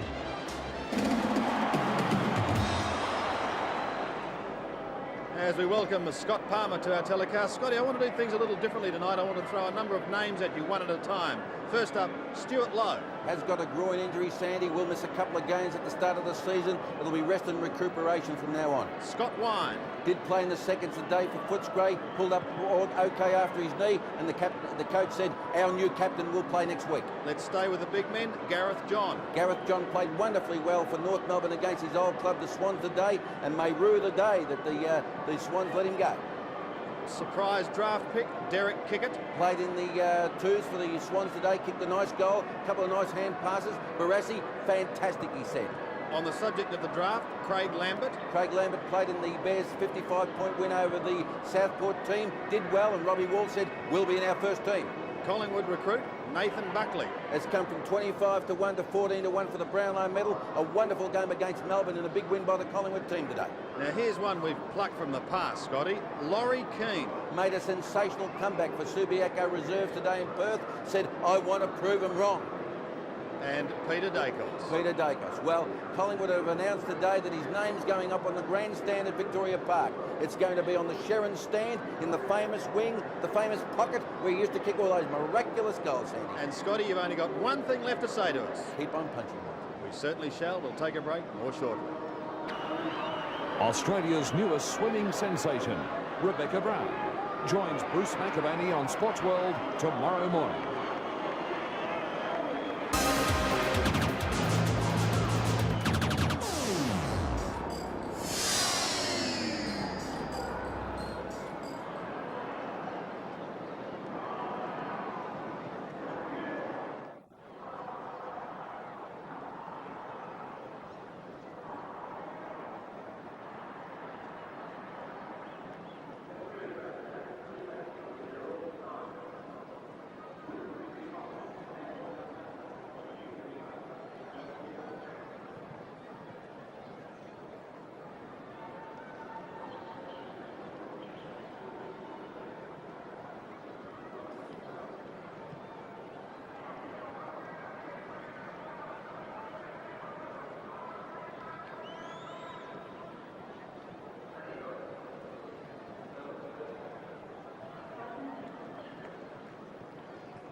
Welcome back to Waverley Park, a big day of sport, of course, tomorrow on 7 with the Sports World Footy panel debuting for the year, and following that, also debuting for the year, a new program, I'm Rex Hunt and You're Not. And Big Dipper, our roving boundary rider, is in fact roving the grandstands at the moment. I believe he's found the one and only Rex in the 3AW studios. Dipper? G'day, Rex. Rexy. Hello, Rex. Well, I want to know about tomorrow's show. Tell us about tomorrow's show. Well, we just happen to be talking to 500,000 people here on 3AW, but if I could just ask our people to just... well, forget about the radio. We want to know about Rex Hunt's new TV show. Well, I'm doing Sports World with the people in the morning from 11 till midday, and then at 12 o'clock it's I'm Rex Hunt and You're Not Dipper, and you're going to have to tune in to find out, because we got some surprises. We've got some blasts from the past, mate, like you wouldn't believe. Thank you very much. What can I say? Well, don't say that or I'll sue you. That's mine. Thank you very much. I'm Rex Hunt. And you're not. So looking forward to seeing that. Is it all right if I go back with my radio commentary? Sorry, 3AW. Thank you very much. Thank you very much. And, of course, let's get back to this game, Jared. Tight, tense, tough, dour struggle in the first half. First of all, how do you compare the two forward lines? Well, I think they're going quite similarly, really. There's not many winners for either side. Modra's doing reasonably well up forward for the Crows, but not converting. Salmon going all right with Buick. As we see a couple of highlights from the first quarter. Liptak getting the ball. A floating handball. Not much pressure here from the Bombers. Doolan got sucked in. But Tregenta, who's struggling a little bit, getting beaten on the wing by Ola Renshaw, finally kicks a good goal. His kicking has let him down to date, though. Of course, speaking of the forward lines, Tony Hall has had a problem. Now, you're a physiotherapist. What is his problem? Well, we know he tore his groin last week. It begs the question, is he really fit? As we just have a look at this other highlight here. A nice dummy there from Jamison, but a fantastic smother from you-know-who. You can't say no, CC. Gets it down there to Buick, and his pace has been electrifying. Has been one of the major differences between the two sides. Yes, in fact, having a look at our highlights, the Buick blistering speed in that forward line. He's kicked a couple of goals. We've seen one. We'll have another look at one now, as Manton, who's interchanged across that half-forward line with Hurd, brings it down into the zone now. What a delightful hand pass. Yes, and that ball originated from Doolan, and he has been a terrific player today. And also a mention to Manton, probably the player of the series, one of the finds of the series anyhow. At this stage, who's going to win it? Well, even Stephen. The Take it on Crows the aren't line. out of Come it. on. The Crows will get back. Thank you very much. We'll take a break. More shortly.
Both sides back out on the ground here at Waverley. Now boundary rider is back in his rightful spot. Dippy, you know what finals football is all about. Is it sorting out some of the players here tonight? They certainly are, Sandy, and the Crows and Neil are starting to find out what finals football is all about, buddy.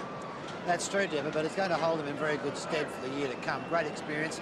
Essendon are past masters at getting an extra couple of players back in defence to crowd it up, which they're doing very, very well.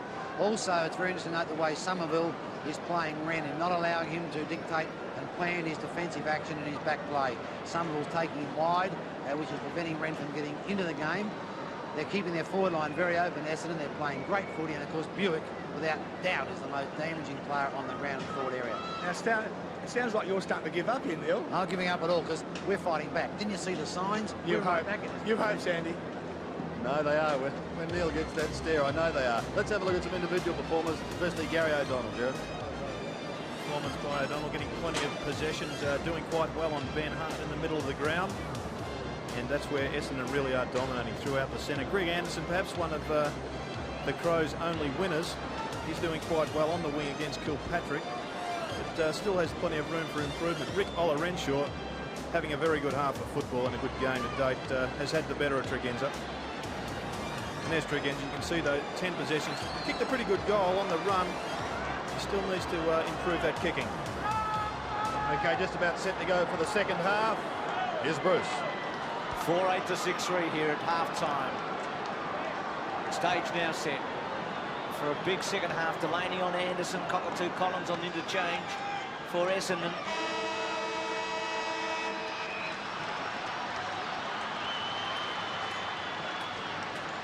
Somerville and Wren. Neil Curley pointing out the job Somerville's done early. Masiti from the centre. Long ball. Kickett's on the ground for the first time. Visca gets a free kick. Cockatoo Collins off and coming on Kickett. Goes out wide to Jamison, who had Hurd taken off him in the first quarter. Jamison with run and rebound up towards half forward. Smart with a big flight. Couldn't quite take it. Mercury caught by Jarman. Looked for a free kick. Wangan close to the ground. Brilliant.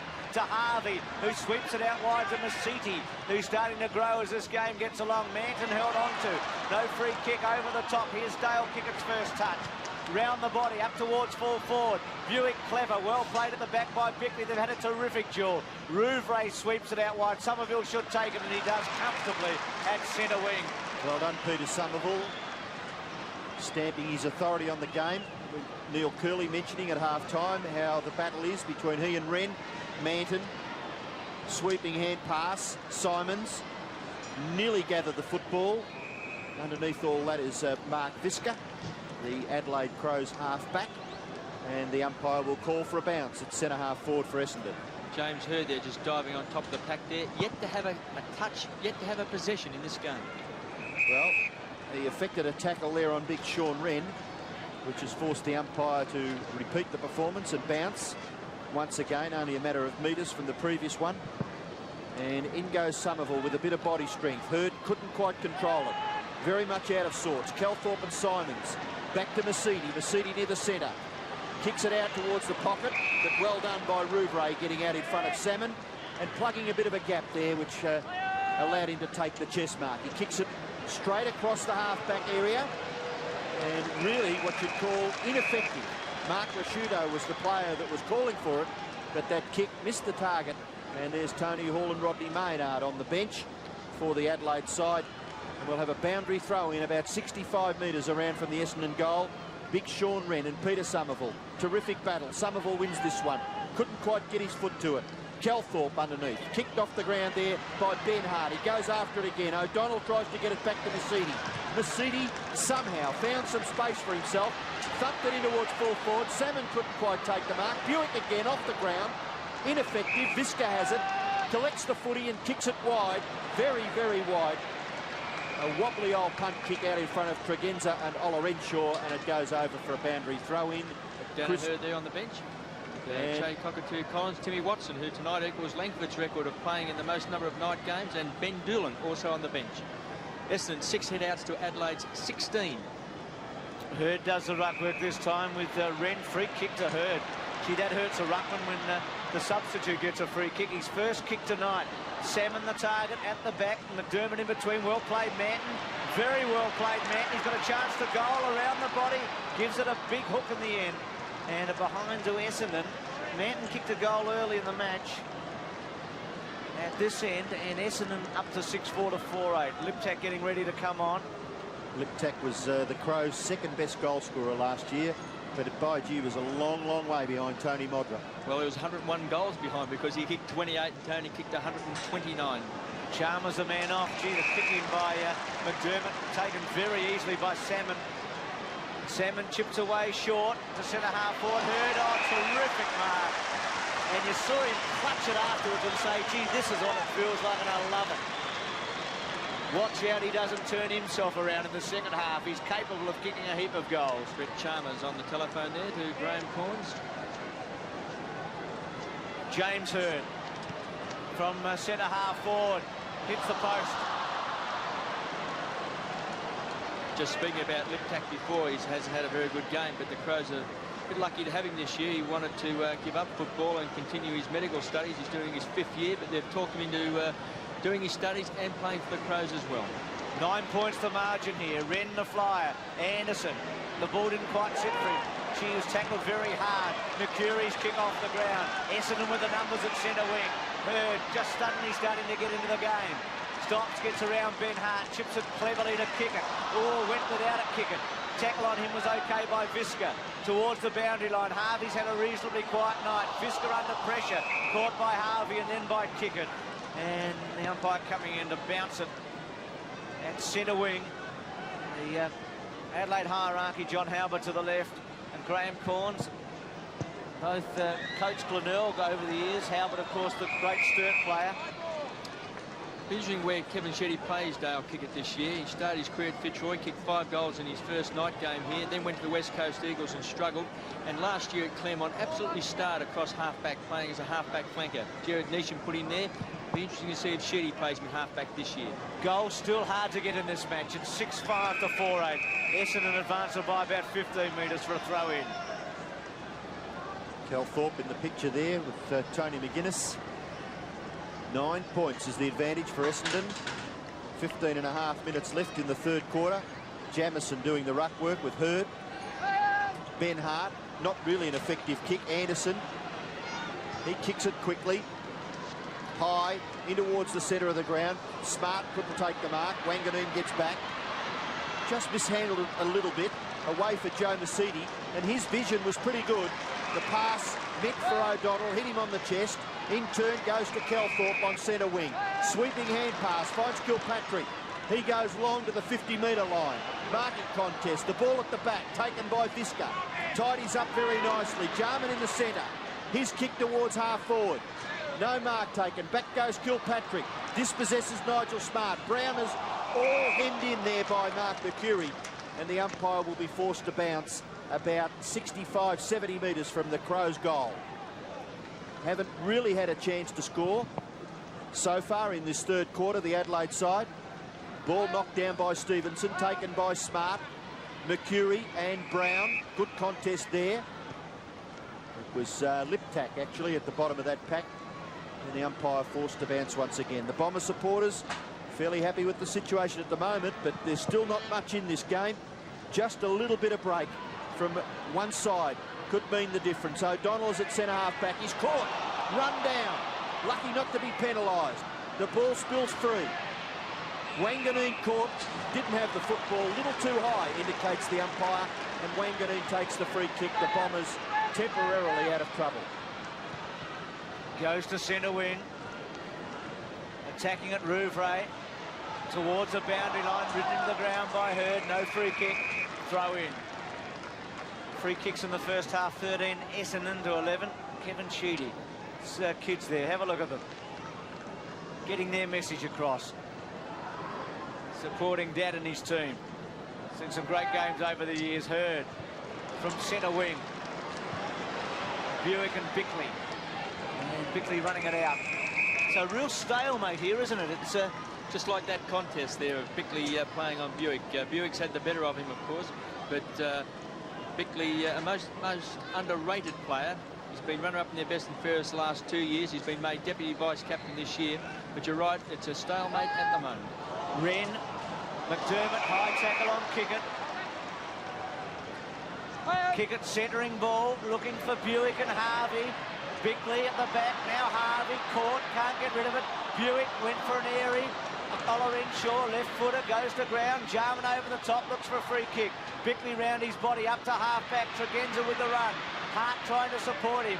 Tregenza turns and twists, gets around Manton.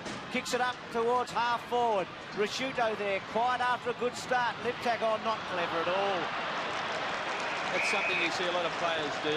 They try and tap the ball on. It looks good if it comes off, but it's better to take the ball in the hand and then feed off the hand pass. Well, no matter what you say about Simon Tregenza, he gets a lot of the football, doesn't he? He's had 11 possessions. Lip tack to McDermott. McDermott's kicking towards centre half forward. Wren, ball spills. Wanganeen takes it from Mercury. Wanganeen, little kick in towards the centre. Too high for Kickett. Visca there. Gathered by Simons. Can't get clear. McDermott came in to help out. The hand pass smothered by Manton. Simons and Kickett. Ball rebounds. Tregenza again. Just gets his foot to the ball. McDermott a little too high for the captain. Back to Andrew Jarman. A little kick. Goes wide to the wing. The big fellow, Wren. Ball rebounds, but he's got plenty of time to gather his thoughts. Gives the hand pass away to Rasciuto. Rasciuto's kick towards half forward. The mark is taken by Nigel Smart. 51 metres from the Crows' goal. The leader's on. Modra out in front. Fletcher is there. Ball goes back. Mercury, lip tag. Hand pass. Brown should goal. And does. Very, very important goal there. Kicked by David Brown for the Crows. And the difference in this game is only marginal. 3 points in favour of the Bombers. Well, he really struggled in the first half. Started on the bench. Hasn't done a great deal, but he can kick a goal. We see there the kick. There was a poor kick going down towards Modric. Kick short, and he was well manned up there. Good hand pass back there, and a great snapshot there by Brown.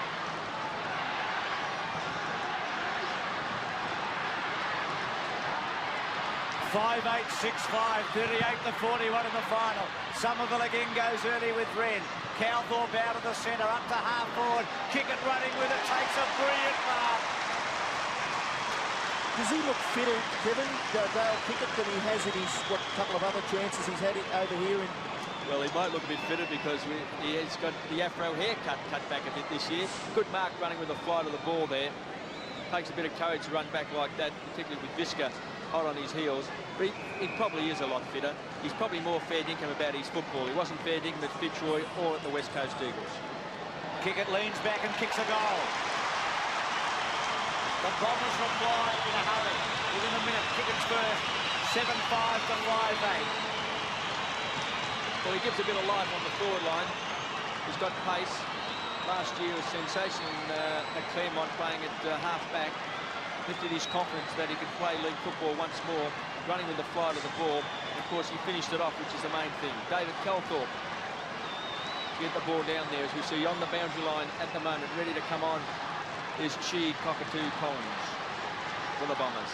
And very important, these centre breaks. So far, it's 7 apiece. Essendon lead by 9 points. Andrew Jarman tried to get it to McGuinness. In chips Basidi. In trouble was Olorenshaw. Kicked away by Calthorpe again. Proving to be quite effective. Dale Kickett's tap on. Simons. Ball handling by the Bombers. Brilliant. Buick just that extra yard of pace. And he kicks another goal. Spectacular football by Essendon. 3 goals to Buick. And the Bombers all of a sudden lead by 15 points. Blaney off Essendon and Cockatoo Collins on, but this is a blistering pace that we know of Buick. Cut down there by Kickett, got it to Simons, who's a real jumping jack, got it across to, look at the speed there, put the ball under his arm, ran his full 15 metres, and then absolutely drilled it. And that's something that the Crows haven't been able to do across their half-forward line. They've really lacked that quick player there tonight. We look at their half-forward line, Wiedemann, Liptak, Lee, Hall and Brown, ball struggle tonight. 8-5, 5-8, Wren out of the centre. Game gathering pace now. Rasciuto to full forward. Modra in the front spot. Fletcher pumps it away. The Rasciuto kick had plenty on it. Modra got caught underneath it. 5-9, 8-5. And Adelaide has had 5 rush behinds in that total of 9. Delaney coming off, the teenager. And Cockatoo Collins back on. Bombers just in control at the moment. Beautiful kick by Fletcher. Saw Harvey. Harvey swings it wide to Ola Renshaw. Essendon still going hard. Ola Renshaw at half-back. In towards the centre. Big fly came from Hart. Simons' handball to Somerville. Somerville towards full forward. Not a good kick. In fact, Salmon will be pretty disappointed with that. Pittman able to take it at the back. Salmon leading in front of him. Pittman back in towards the centre. Brown, O'Donnell, play on called. The handball by Hurd. Wanganeen and Jarman, still Wanganeen. Red runs into him, play on called. Hard ball to be won. Mercury gets it out about 30 metres towards the goal. Anderson against the flow, caught by Kickett, who's been important. Cockatoo Collins, high ball round the body. Kick it onto it, he'll take it. He's having a wonderful couple of minutes. He rode a Vista bump a minute ago, which set it up for viewing. Kicked the goal before that, and he might kick another one here. He's swung it around, this young fellow. It's amazing how quickly the trend can change. Simons has been very good with his quick hands around centre-half forward. He's given Essendon those 2 opportunities to goal. When Brown kicked the goal for Adelaide, you would have thought they were sweeping Essendon aside. Now it's changed the other way. Missed it. Well, that really would have made it hard for Adelaide at this stage. Plenty of time, but at 8-6 to 5-9, Essendon with a pretty big break. Now Cockatoo Collins was down for a minute. He looks a bit wobbly, but he's back on his feet. And Ben Hart back in his familiar post on that full-back line, but Essendon go forward again. Ola Renshaw, well done. He's a natural left footer who's kicked the goal. Rick Ola Renshaw loves to get on the left foot, but did it very nicely off the right side. Kicked Essendon's 9th goal, and they lead now by 21 points. Lee has just come on the ground for the Adelaide Crows, and Visca has gone off. But this is a good kick there by Ola Renshaw. 17 possessions to Ola Renshaw. Done a terrific job on Tregenza. They've had a good duel, in fact. Biggest break of the match. Bombers out to 21 points. Their fans are willing them hard. Cockatoo with a high one. Wren ran into Tregenza for the moment. McDermott through the centre. Adelaide needing a goal. Modra on a lead. Fletcher with him. Modra tried to get rid of him. Getting back Mercury. And he concedes on behind. Happy to do so. 5-10.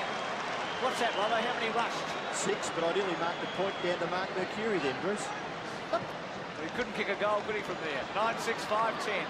O'Donnell, arguably the best in the first half. Wiedemann struggling tonight.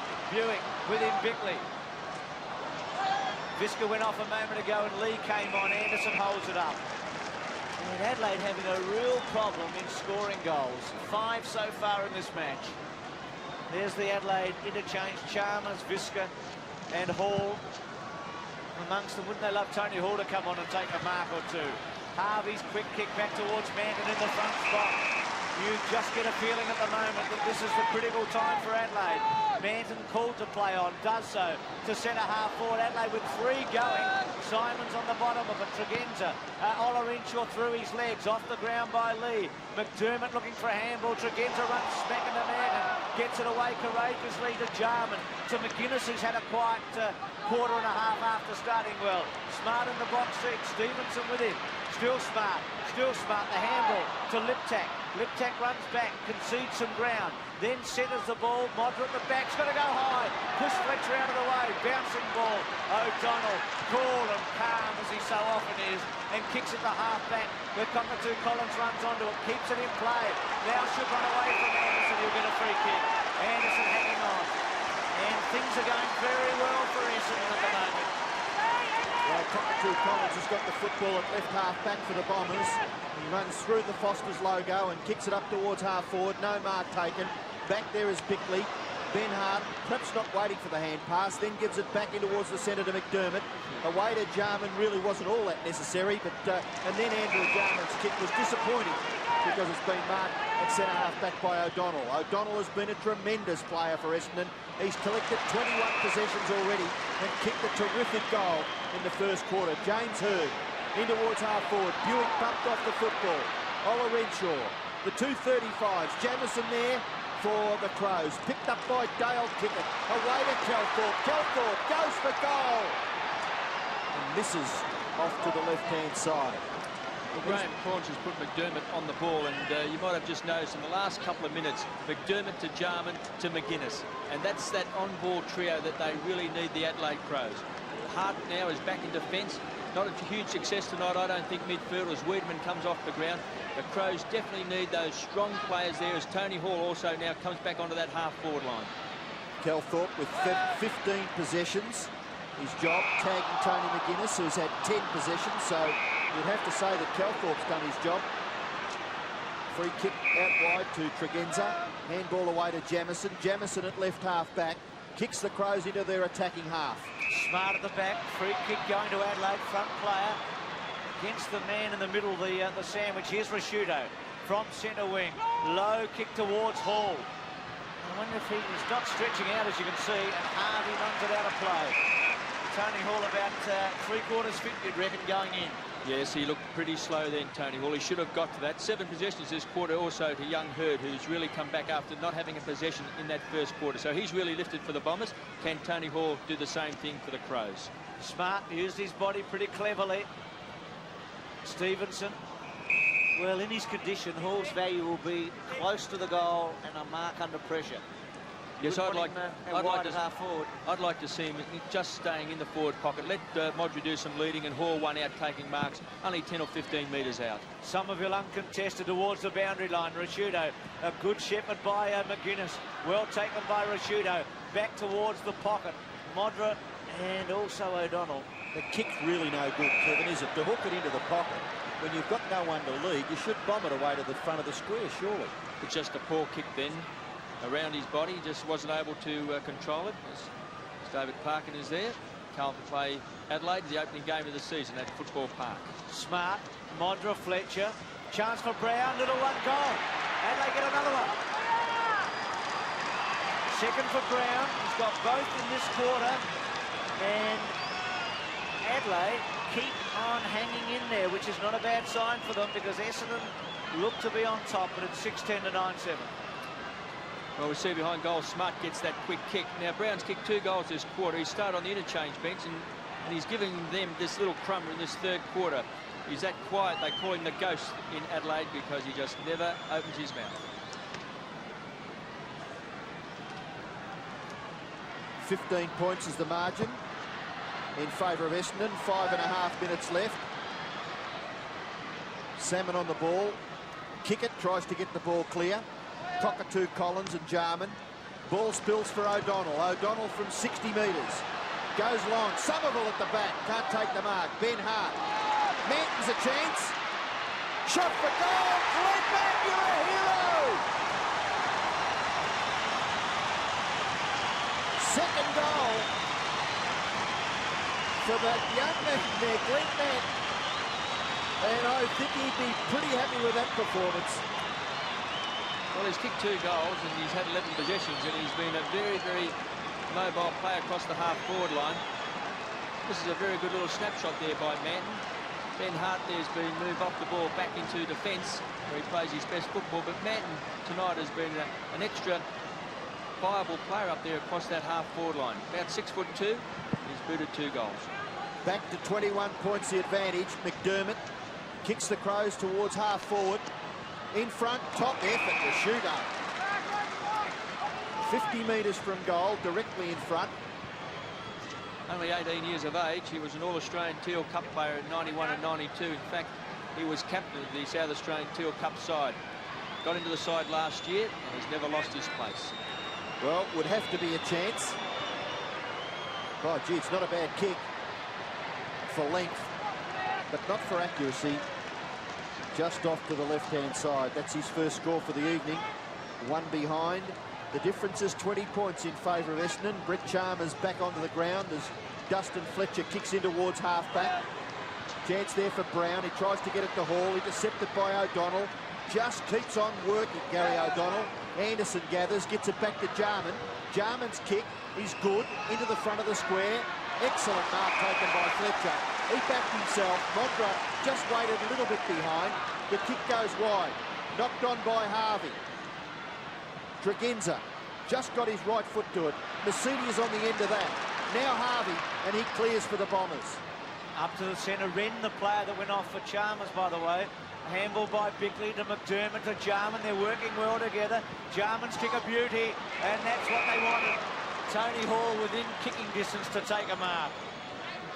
They look a lot better to me when they've got Jarman in the middle, around the middle of the ground, and McDermott around there as well, because they've just got terrific hands. They've got great vision, great presence of mind. They can size up a situation, and players seem to feed off them. They feel comfortable. You see Tony Hall there, this lovely kick from Jarman out in front. And Tony Hall, of course, is so courageous. Now, if he can kick this goal, he'll lift his confidence. Only one kick for the game so far. Been a very poor player.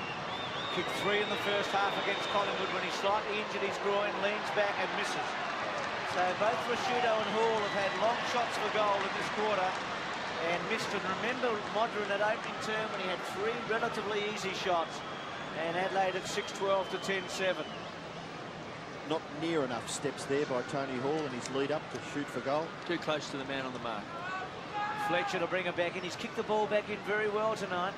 When you run too close to the man on the mark, you then lift your head because you've got to kick the ball up and over, and you lose accuracy. Fletcher straight down the centre. Salmon having a run, all big flight in the back by Smart. Cowthorpe just gave it away. Harvey and Simons has been excellent in this quarter, and so's Masiti.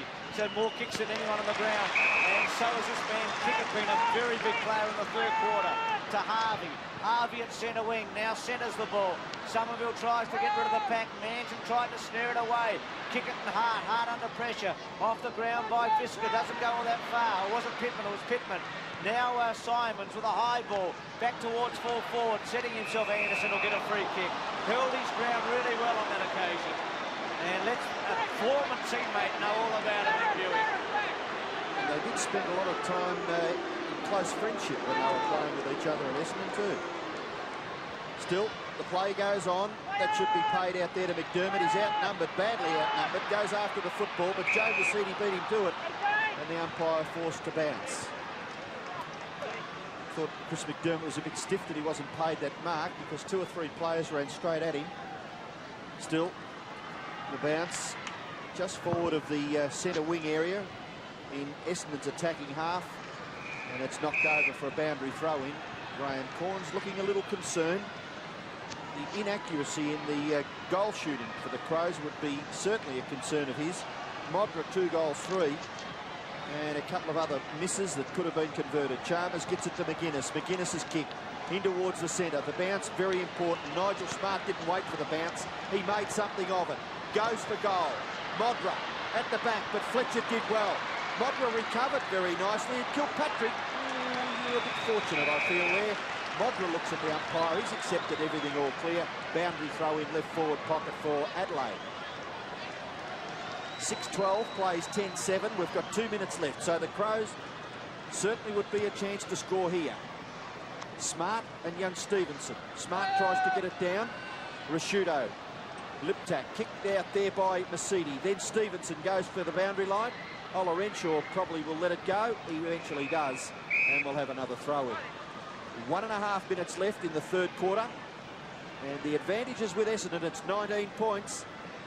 The Crows can get a goal here, close to three-quarter time. What a last quarter we're in for. Smart gets it down to McDermott, off to Liptak. Liptak to the square. Modra at the back, gets around, gives the hand pass away to Brown. He's caught, tries to get it back, no one home. O'Donnell was there, working manfully. Little kick, very good. Not much Cockatoo Collins could do. It goes over for a throw-in. I don't think he wanted to actually go to Cockatoo Collins. It was a kick for touch for mine. He forced it towards the boundary line. He got the result he was looking for. Smart goes with Stevenson. Handball by Rashudo. McDermott to Jarman. Jarman a high one. Fletcher's had a great quarter on Modra. Again in the front spot. Modra down. Wanganeen tried to kick it through. Couldn't. Now Kilpatrick is a little bit like Buick when he's on the run. And just to the boundary line and out of play. 10-7 to 6-12. Essendon leading against the Adelaide Crows in the grand final of the Foster's Cup. The Bombers defending the title. Won the day final as well. after coming from nowhere against Adelaide at half-time in the preliminary final. They trailed by 42 points on that occasion. Bickley still playing it in front, left-hand handball, Cockatoo Collins read it beautifully. Touches it on the ground, McGuinness in pursuit. Poor kick by Cockatoo Collins. Manton, who Robbo's been singing his praises, he has done very well, not only in this match, but through the whole of the series. Over the top of it, Hart, who hasn't had his best night. Kick it clever to Calthorpe, centering kick, big ball here because Essendon have got the numbers. Olorenshaw and Tregenza. Olorenshaw taps it forward. Mercury in the dying seconds goes for goal and puts it through. What a goal! And what a moment! Silly play by Bickley down on the boundary line here. He's trying to beat 2 or 3 Essendon players. He should have just forced the ball over the boundary line and lived the fight another day, but he tried to keep the ball in. It was so difficult for him to do that, and then of course the ball got swept up to their forward line. Kickett's been terrific since he's come on this quarter. Calthorpe with that quick kick across the face of goals. There was 2 against 1 here. Tregenza fell over, and this gave Mercury, who's an excellent kick for goal, booted 3 goals in the grand final last year and popped it through. So Mercury, 25 games, 25 goals last year, I should say. So he's a goal kicker for the Bombers. Well, big quarter for Essendon. They kicked 5-4 in that term, and at three-quarter time they did 11-7 to 6-12.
Three-quarter time, the Bombers kick 5-4 to 2-4. In the third quarter, they did 11-7 to 6-12. I'm Phyllis. I'm Agnes. And I'm Rex Hunt. And you're not. Tomorrow at midday, Channel 7. Catch you then. Good on you, Rexy. Rex Hunt, he is, and I'm not, and neither are you. Midday tomorrow. Check your local guides for telecast details. And by the way, Rex hosting the Sports World Hour from 11 o'clock Eastern Time. Dipper, big last quarter, important that the Crows for the rest of the year at least hang in. They're not down and out yet, but it's a big job from there. Certainly, but I think Neil here has got his suitcase already packed up, his pyjamas are in and all. Now, two plays. I reckon the third quarter is a premiership quarter. Cockatoo Collins and Dale Kickett have pace and skill, as we saw in that quarter. But Dustin Fletcher has certainly picked up confidence now. Oh, he had a great quarter on Modra. He just backed his judgment and got to the ball first. And when he just kept Modra. You've got to give credit where credit's due. And Essendon played a superb quarter that they backed up well. They got numbers around the ball, and their ground level football was great. So what do you think? It'll be a big quarter if Crows get out of this one. Start packing up, I think. There's the Gary O'Donnell stats track. Gary in that first half had 7 kicks and 8 handballs, and we see here with the kicks being in the white arrows and the yellow for the handballs, 5 kicks and 4 handballs that quarter to give Gary O'Donnell 12 and 12. So the best and fairest winner last year in a premiership year, also having a great game tonight in the Foster's Cup Grand Final. Final quarter about to start. Essendon kicking 6 goals in the preliminary final third quarter. They got 5 in that term. So the last twice they've played Adelaide, they have turned the match in that third quarter. Handball by Rashudo. O'Donnell's quick kick out towards centre wing. Cockatoo Collins and Anderson together. Anderson just leaving it behind, but deserving of a free kick and getting it. Played that well, Anderson. Knew he was going to get grabbed, left the ball behind. Sure, Kevin Sheedy's got Cockatoo Collins there to try and exploit Anderson's lack of fitness in the last quarter. He often finds it very hard to run a game out, particularly here. Out wide, Simons, who was very good in the third quarter, along with Kickett. Up forward, a diving mark at centre wing. Crows must get the first and the second goal. Up to centre half forward. Now Mercury coming through. Centre half back free kick going to Anderson. Remember that he played in the Premiership team with Essendon in the Foster's Cup in 1990.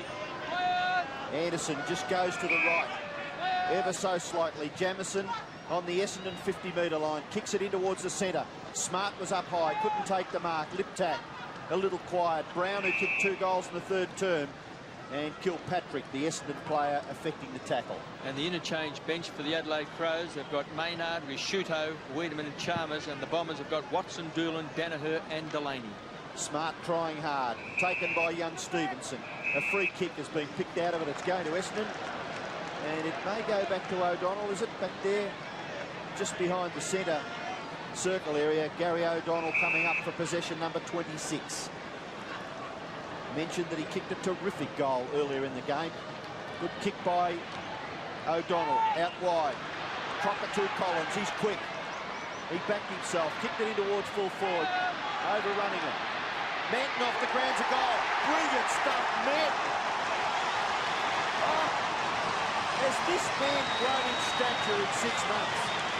Well, it's his third goal, and I said before we shoot over the bench, I meant to say Disco, they look alike, those 2 players, but man on that half-forward line, we see Hurd going up there, played a good third quarter, no possessions. Cockatoo Collins at ground level, a terrific take and that quick kick, and we see Salmon getting in the back of Pittman and Manton running onto the ball, bit of Maradona there and just popped it through. So he's an excited boy. 3 goals, he's looking to force his way into this Essendon side that won the Premiership last year. Watson's there, young Tony Delaney, youngest player that played league football last year, and Chris Danaher on the interchange bench, and they look pretty confident to me. Kick the last 3 goals of the match, Essendon, and they've opened up a big lead now. Stevenson twists and turns back to the centre. McDermott's quick and hurried kick towards half forward. Liptak was the big flyer. Kilpatrick and Smart. Liptak did well. Jarman to McGuinness on his wrong side, but he can kick pretty well with the right foot. All the target. Chance for Modra, went over the head of Fletcher. Modra deep in the pocket. Tries to get around, gets legged and will get a free kick. Neil Curley mentioning the job that Fletcher did in the third quarter. Crows banged it in high. And Modra was often caught out behind. Slap in the face, and Modra deep in the pocket. You need one of those famous South Australian check side punch. He's kicked it pretty well. It's a goal. 3 for Modra. And 7-12 to 12-7. Looks like his eye might have just closed up a bit there. It's important that Modra kicks goals, because in 25 games last year, only on 3 occasions was he not the Adelaide Crows' leading goal kicker. So he caught one high there with a check side punt. Just pops that through. So he really needs other people to help him kick some goals, because if Modra doesn't kick it bundle. There's Tony Modra, who's kicked 3 goals, and Dustin Fletcher, who's done a pretty good job at fullback against the numbers. Umpire bounces to restart play. A big punch for the Crows up towards half forward. McDermott falls over. A critical stumble there by Chris McDermott. Anderson fighting hard. Away goes Cockatoo Collins. Didn't have the football. Anderson again. Somerville. Sweeping hand pass. O'Donnell again. By gee, you're not up calling that man's name. Up towards full forward. Taken by Kickett. Left behind. Attempted kick off the ground by Lee. Essendon force it clear. Mercury receives from Buick. Mercury shot for goal is offline. It's out on the full. Over the top of Manton and Ben Hart. And it's a free kick to be taken back there by Ben Hart for the Crows. Essendon have kicked a goal in this last term, and Adelaide have kicked a goal. Pittman punches it away. Salmon. Shot for goal by Salmon. Blind shot. Manton and Hart. Hart forces it through. A rush behind to Essendon. So the difference is 26 points in favour of Essendon. Ben Hart goes to the far side. Looks for McGuinness. Probably could have nearly been given a free kick. Handball over the top was good. And Bickley kicks it away for the Crows. Jarman with a panic here, can go right on with it. Decides to kick quickly towards centre half forward, using his body haul against Harvey. Fletcher took a chance and did well. Brown was able to snaffle it though when it went about 10 metres. Liptak's handball back, falling over at the wrong time. Rashudo or Tregenza a fumble. Did well to get it back, bangs it back to Modra outnumbered. Fletcher in the front spot, brilliantly done by Wanganeen. Hall trying to chase Khan. Wanganeen's handball magnificent to Mercury. Turns Jarman inside out. They're an exciting side, this Premiership team. Goes to Stevenson. Stevenson to Massini. Massini to Kilpatrick. Stop. Look at the footy. Wobbled one to half forward. Hurd. Free kick to Jamison, not paid. Kickett gets one. And Kickett from inside the centre square. And goes towards Manton, who's playing a wonderful game. Buick tries a half volley. Paves away for Simons, for Hurd. Hurd round his body towards the goal square. Front spot Pittman. Pittman forced a handball in a hurry. Simons after it with McGuinness. McGuinness against the flow will want it to run through. It hits the behind post for a throw-in. McGuinness has only had 13 possessions for the game, and we see Rouvray down there, a little bit of trouble. And Kelthorpe, who's been doing the tagging job, and McGuinness 17 possessions. So he's done a wonderful job for the Bombers tonight. Rouvray a heavy knock in the head in the last 2 minutes of play. James Hurd. There's a free kick. It's going to Essendon. Too high, indicates umpire Brian Sheen. Jamison not happy, and James Hurd the recipient of that free kick. Well, 7 possessions in that third quarter after not having possession in the first half, I think shows the quality of this boy to come back on. You see Hurd there twisting and turning. Now, we didn't quite see the free kick in that particular instance. Pretty soft. Rouvray's coming off, and Wiedemann will come on for the Adelaide Crows. James Hurd, he's a wonderful kick at goal. Straight through the centre. James Hurd kicks his first goal, and surely that must sound the death knell for the Adelaide side. It's 32 points now, the advantage for Essendon. 14 3/4 minutes left, but it's a big job when you've only kicked 7 goals so far to pick up another 5 in just 14.5 minutes.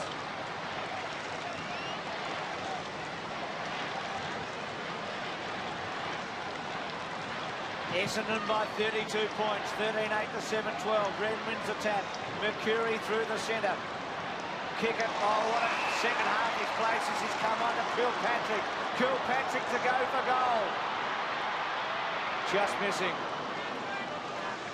The general speed of the Essendon side tonight has chipped away at the Adelaide side around the ground. And this is where I'm certain Graham Corns would be disappointed with his side tonight with the pace at ground level. Hart goes wide. Neil Curley, what's Rouvre's situation? Yeah, it's nothing serious, just a knock to the, well, around the jaw area, but he'll be okay if he wants to come back on. Pittman to Rashudo at half-back. Rashudo called to play on. Wiedemann the target, takes the mark just inside the centre square. Should swing onto that left foot and go with a long one. He does. Modra out in front of Fletcher this time. Oh, good grab. It's a terrific mark from the front. And a wonderful kick by Wiedemann, because he looked up and saw Modra and kicked the ball out in front. That's one of the things you've got to do in football. If the guy's 50 metres away, you only have to kick it 42 metres, because you've got to allow the guy to run onto the ball so he doesn't have to prop underneath the ball. You can see there that Fletcher didn't have a chance to actually punch the ball because Modra didn't have to shorten his stride. Modra from about 40 metres out. Misses. 3 goals, 4 for Modra tonight. And his 4 misses have all been pretty ordinary. Hasn't looked steady in his run-up at all, Tony Modra, tonight. It hasn't looked balanced. Somehow he's getting too close to the man on the mark. He's not really getting a nice, fluent run in. 43,925 official attendance, which means that a record has been broken for the aggregate attendance for the Foster's Cup Series. Most we've ever had. Red-hot favourite for the Michael Tuck medal too, the bloke that just kicked that footy. Yes, he's played a great game, O'Donnell. Kilpatrick and Smart. And at this stage, Essendon at 13-9 to 7-13 look like defending, as Hawthorn did a few years ago. The Bombers in the box seat. Bounce of the ball at centre-half forward for Essendon. Stevenson gets it away. Back in towards the centre. Simons, good gather. Backed himself and made the half volley. Off to Cockatoo Collins. Growing in stature. His kick drops in short. Mark taken by Scott Lee. Lee goes to the right-hand side, kicks it out near the wing. High flyer Liptak, couldn't take the mark. O'Donnell again, gets the hand pass to Simons. Simons a little kick near the centre, it was smothered off the boot. Kilpatrick plays on, kicks it across his left shoulder, up towards half forward. Manton left it behind. Mercury tackled by Ben Hart. Did he have the football? And now the umpire belatedly awards the free kick to Essendon, when I thought it was a certainty that Mercury probably should have received it. It's Manton's free kick. A bit crude there by Brown. Well, Manton saving goals last year. Here he is kicking them. He's kicked 3. Doesn't quite get onto that. Kicks it into the square. It's rushed through by Pittman for a behind to Essendon. You mentioned O'Donnell favourite to win the Michael Tuck medal. 29 possessions tonight to O'Donnell. Looks to be in for another fabulous year for the Bombers. Lee goes wide. Cockatoo Collins closes. Good mark by Bigley. Had an enthralling duel with Buick. Sort of the sting has gone out of that duel as this match has gone on, and Essendon's taken control. They've really dominated since half-time. They've kicked 7 goals to 3 in that period. Up to centre wing. O'Donnell Mercury, who's getting better as well. Now Wiedemann. Still the lead. Through the centre with a long ball to centre half forward. Smart. Big fly. Tony Hall, who's been out of sorts all night. Handball couldn't quite get it to McGuinness. Cowthorpe, as always, is shadowing him. McGuinness over the top. And Brian Sheehan running in to take control at centre half forward for Adelaide. Calthorpe with 17 possessions. McGuinness, on the other hand, with 13 for Adelaide. Smart and Stevenson. McGuinness can't break the Calthorpe tackle. Stalemate again. And we'll reset the piece. Hart, it's interesting with Hart starting on the ball. Last year he played in defence. Lee started in the forward line. Last year he played in defence. Bickley, as a ruck rover, mainly last year, started in defence. And McDermott started in defence. So Corns changed his side around a little bit tonight. A little bit of balance structure change there for Corns, although now he's got McDermott back on the ball and Jarman back onto the ball as well, and those other 2 guys back in defence. Smart wins the tap. Mercedes' little toe poke didn't go far. McGuinness, great smother by Kilpatrick. Rashudo round the body. Goal. Adelaide still going. Which is a good sign, Kevin. They haven't laid down by any stretch at 8-13 to 13-10. And Rashudo played in defence in the first half, moved to the half-forward line during that third quarter. We see Smart tapping the ball out. McGuinness there, his ball was smothered there, terrific smother by Kilpatrick, and lucks of fortune there for Risciuto that the ball came to him, but it was a great snapshot. He's only 18 years of age.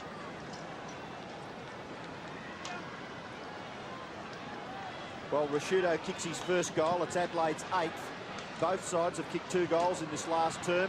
O'Donnell gets another possession. Bruce, if he misses the Norm Smith, the Michael Tuck medal tonight, he was picked on the post last year by Michael Long. So surely his chance may come tonight. Scott Lee out towards Anderson. Scott Lee again. No, it's Cockatoo Collins. Oh, run down by Andrew Jarman. Kickett and Hurd share it. James Hurd gets the hand pass away, and the umpire decides on a bounce about 30 metres out from the Essendon goal. Kevin Sheedy can look forward to another very promising season with this Essendon team.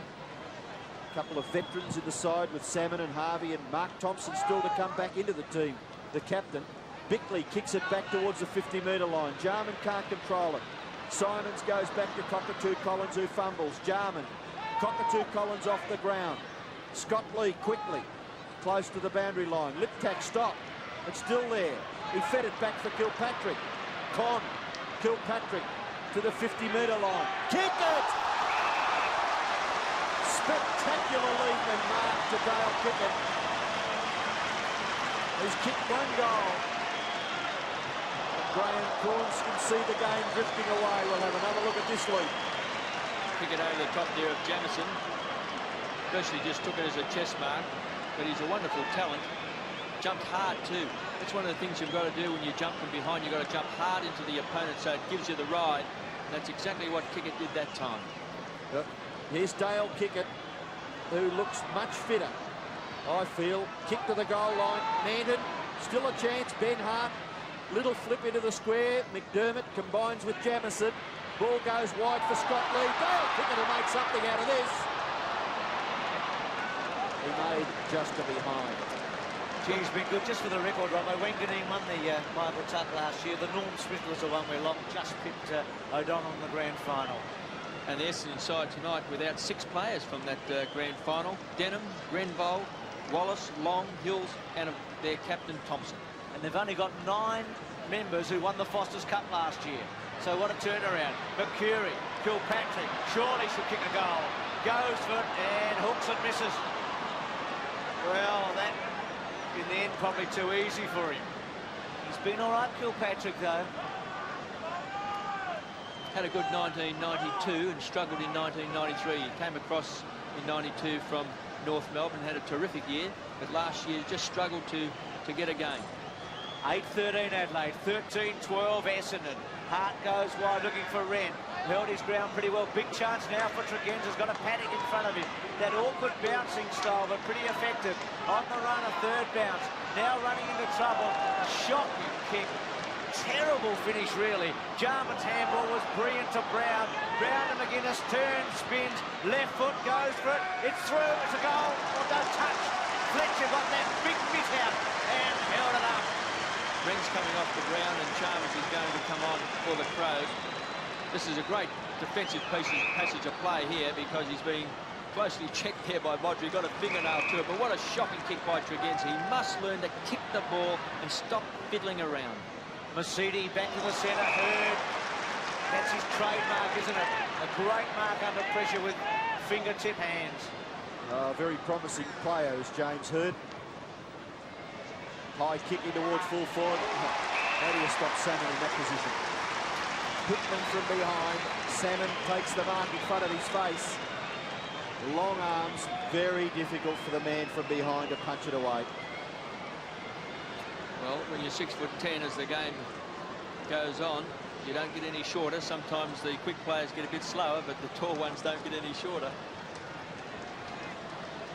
First game for the Bombers during the Foster's Cup. For Paul Salmon, and he's moved pretty well. I think they'd be very, very happy. He kicked 2 goals all in that first quarter. Well, he should get the distance here. He gets under it a little bit, and Does it nicely, though. He's got the distance and the accuracy. So 3 goals to Paul Salmon. And Essendon go marching on. Their fans have come out in great numbers, 44,000 people, to witness this great victory by Essendon. They lead now 14-12 to 8-14. 6.5 minutes left in the game. Pittman tries to get the punch in here, but just couldn't get over the top of Salmon. Now this is an 80-metre kick, 40 metres up and 40 metres long. Just landed like a 9-9 over the line. 8-14 to 14-12. Essendon away by 34 points. Somerville to O'Donnell. O'Donnell a high one. Buick waiting down. Lee takes the mark. Now Bickley out wide to Jamison. Short pass looking for Liptak. He's had a quiet night. Brown coming onto it. Kicked a couple of goals in the third quarter. Adelaide's only goals in that term. Kilpatrick. Smart to Liptak. Liptak still outside 50. Dreadful rubbing kick. Wanganeen sweeps it away to Harvey, who squares it. Essendon growing in confidence now. Masiti, they're playing like a Premiership team. O'Donnell put under pressure late. Gets the ball back in towards centre-half forward. Hart attacks strongly. Good take by Hart on the up. And a lovely bit of vision to find Hall, who's about 70 metres away from goal. Almost off. Well, in that preliminary final, Essendon kicked 11 goals to 2 against Adelaide after half-time. And tonight they've kicked 10 goals, or rather 8 goals to Adelaide's 4 at this stage. The kick towards full forward. Wanganeen. Just a little chip over to Mercury. Change made. Cowthorpe's cut off. What a great job he's done. Delaney's got it. My word. Cockatoo Collins now for Essendon at left half-back. Short kick. James Hurd. Did he get his mitts underneath it? Yes, according to the umpire. And the mark has been paid. Hurd is just behind the wing, kicks in towards half-forward. Manton makes a contest of it. Buick nearly in the back against Bickley. Taken there by Ola Renshaw. McDermott can't go anywhere, but the ball spills for the Crows. Tregenza now on the end of the hand pass, gives it away. In trouble, Rashudo shrugs the tackle. Eventually does pretty well because he was in a very difficult situation. A high kick in towards half-forward. Punched away by the Essendon defence, picked off by Brown, gave it to Wiedemann. I don't think Wiedemann thought it was coming. He had one go and then got it the second time, a high kick. Modra, Fletcher nearly took a one-hander at the back. Recovery was brilliant. What about the understanding between those two? 38 years, the cumulative amount there between the two of them, a 20-year-old and an 18-year-old, and they clear the ball out wide where Somerville has taken the mark, and Tony Modra looks a little proppy back there in the goal square. Somerville, centre wing, goes long. Essendon have made a change. Yes, Buick has come off and Calthorpe is back on the ground. Jamison and Ben Hart. Ben Hart's little kick, pretty good. Mark taken by Anderson. Cockatoo Collins, the Essendon player. 13 and 6 for Anderson so far tonight. Late in the match, with Essendon on its way to defending the night title and the cup. Jarman through the centre. Good-looking kick to Liptak. Modra in the goal square. Now creates a lead. Liptak goes short to him, very short. Modra half volleys it. Fletcher with him, gives him a push and a shove. No free kick. Now Modra's handball to Smart. Adelaide are back to where Liptak took the free kick from. Really not doing much with a free kick going to the Crows. And it'll be Smart. Modra still down on the ground. Just holding his fingers or his wrist there. Now, during the leading up to this game, there was some doubt about him playing because he hurt his hand at training, and looks like he may have hurt it again. Smart's kick not good. Somerville able to take pretty comfortable mark in the end. Just falling apart at the moment for Adelaide in the last 5 or 6 minutes. Sure, the game's done, but their cohesion up forward is minimal. Kilpatrick gets it from Simons at half-back. Well, Kilpatrick has been pretty good, 15 possessions. Just holding onto the football. Bombers not in any great hurry. Short kick. Ola Renshaw drops it. Tregenza couldn't take it away from him. Simons from Kilpatrick, and Michael Simons makes a rare mistake for Essendon. 19 possessions to that player. Sheedy looking on with much glee. Kick into the centre of the ground. Mark taken by Andrew Jarman. His kick towards full forward. At the back, Somerville couldn't take the mark, but Harvey's there to tidy up. He goes long and wide, very, very wide. It may even bounce over. No, it's going to sit right on the boundary line. Got white chalk on it, the footy. Here goes Dale Pickett. Gets around, little kick. Tries to put it into the path of O'Donnell. Down comes Scott Lee. A handball, back to Liptak, back to Scott Lee. Lee's approaching half forward. He kicks it in towards the 50-metre line. Harvey drops it. Mark Harvey short of a run. Andrew Jarman's shot for goal is pretty good. Talented, left foot goal. Andrew Jarman kicks his first goal, and the Crows just hanging in there, but they trail by 28 points. Well, he's had 18 possessions, Jarman, after starting the game on the interchange bench. I think he's got wonderful hands and vision, and he finished off this passage of play. Just a bad attempt there by Mark Harvey to take an easy chest mark, and just mopped up there by Jarman.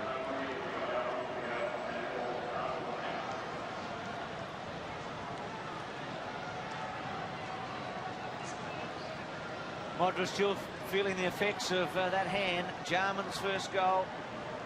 He's had 12 kicks and 6 handballs, Jarman, since coming on. 9-14 to 14-12 inside the last minute and a half. Free kick against Jarman. And going to Mercury. Right in the centre. Bombers just holding it up now. They know they're about a minute away from celebrating another premiership, and it'll be 3 in a row in a way when you think about it. Night, day and night. Consecutive. Hawks did that in 91. They went bang, bang and bang. They were able to win 3 in a row. A couple of nights and a day one in between. Here's Simons at 50. Still at 50. Goes long towards the goal square. Jamieson gets back and takes a comfortable mark at the end. He's done all right, Jamieson. Did the job early on Hurd, and it counted for a lot. And to Pittman. Oh, Pittman just a little too relaxed there with his approach to the football. Mind you, I don't suppose it makes that much difference now. 9-14 to 14-12 in the last minute of the game. Salmon and Pittman to do the ruck work on the 50-metre line. Salmon tries to tap it down. O'Donnell, another possession.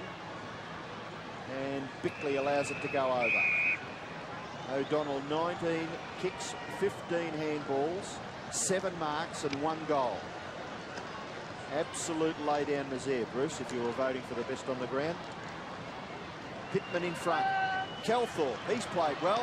Shot for goal. Well, it's take the mark anyway, Somerville. May have nearly gone through for a goal, but Somerville has marked right on the goal line.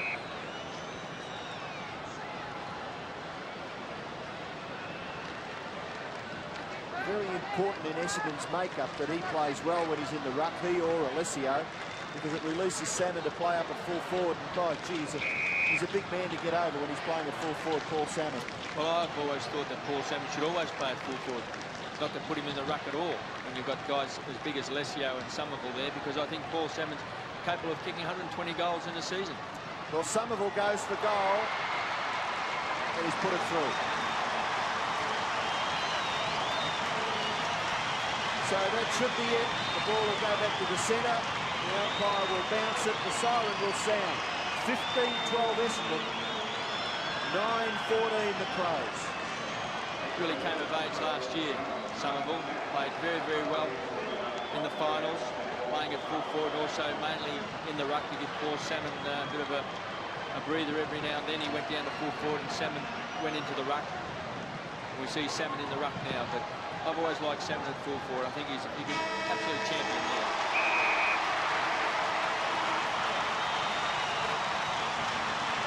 So the Bombers have won.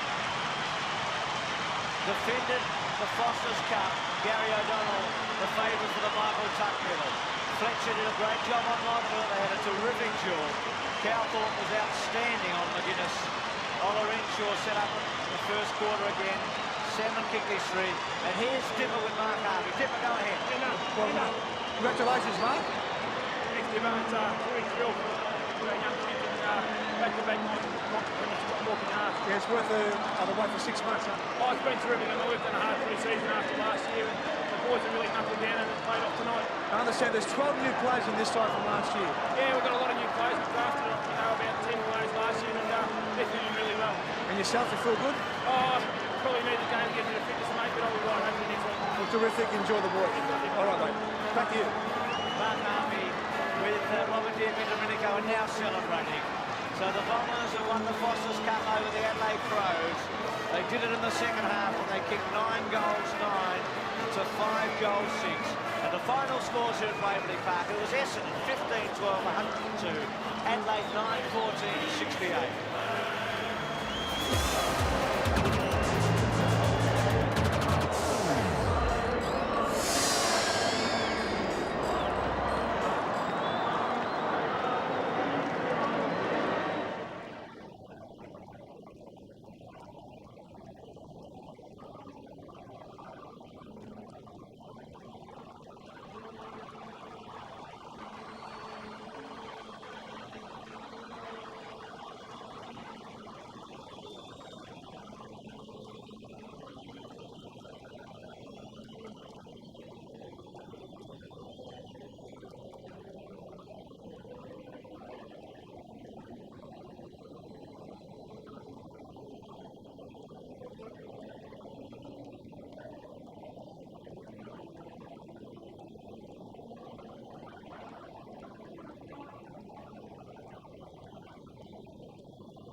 And so the Bombers have started 1994 as they did 93. It's time now for the presentation. Here's Craig Willis. Thank you, Sandy. Well done to the Bombers. Night premiers in 1994.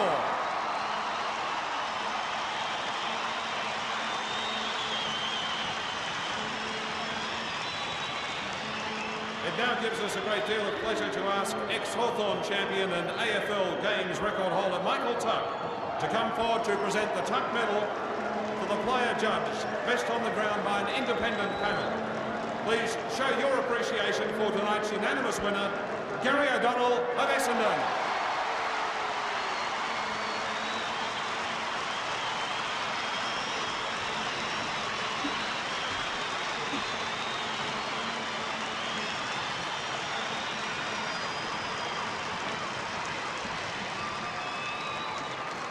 Well, Gary, you did it in 93 and now in 94. It must give you a great deal of heart heading into the home and away season.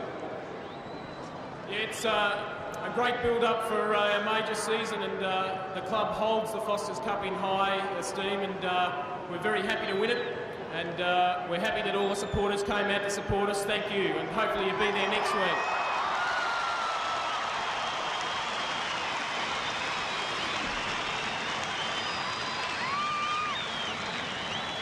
Would you now please welcome Graham Withersdorf, the Director of Carlton and United Breweries, to present the Foster's Cup trophy to the captain and the coach of Essendon.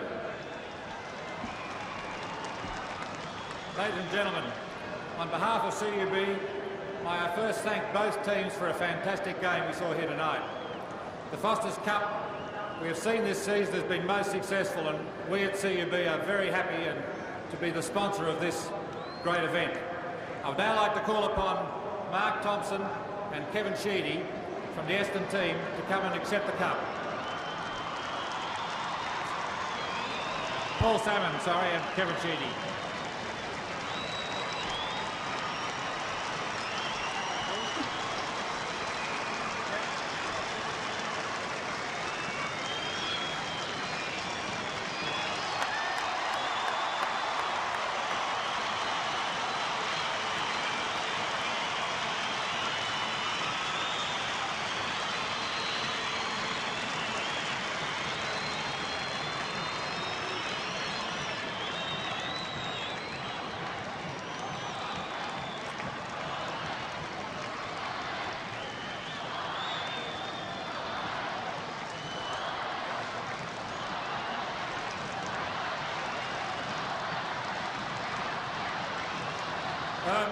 I'd like to take the opportunity, thank everyone for coming tonight, getting behind us. I'd like to commiserations to Adelaide boys. You know, it's always a big effort to get to a game like this. We're very happy to win it. I'd like to encourage all the supporters at home as well as here to go and buy the memberships, get right behind us this year. And a quick cheer out to Longy, who's watching in Darwin. Good for you, mate.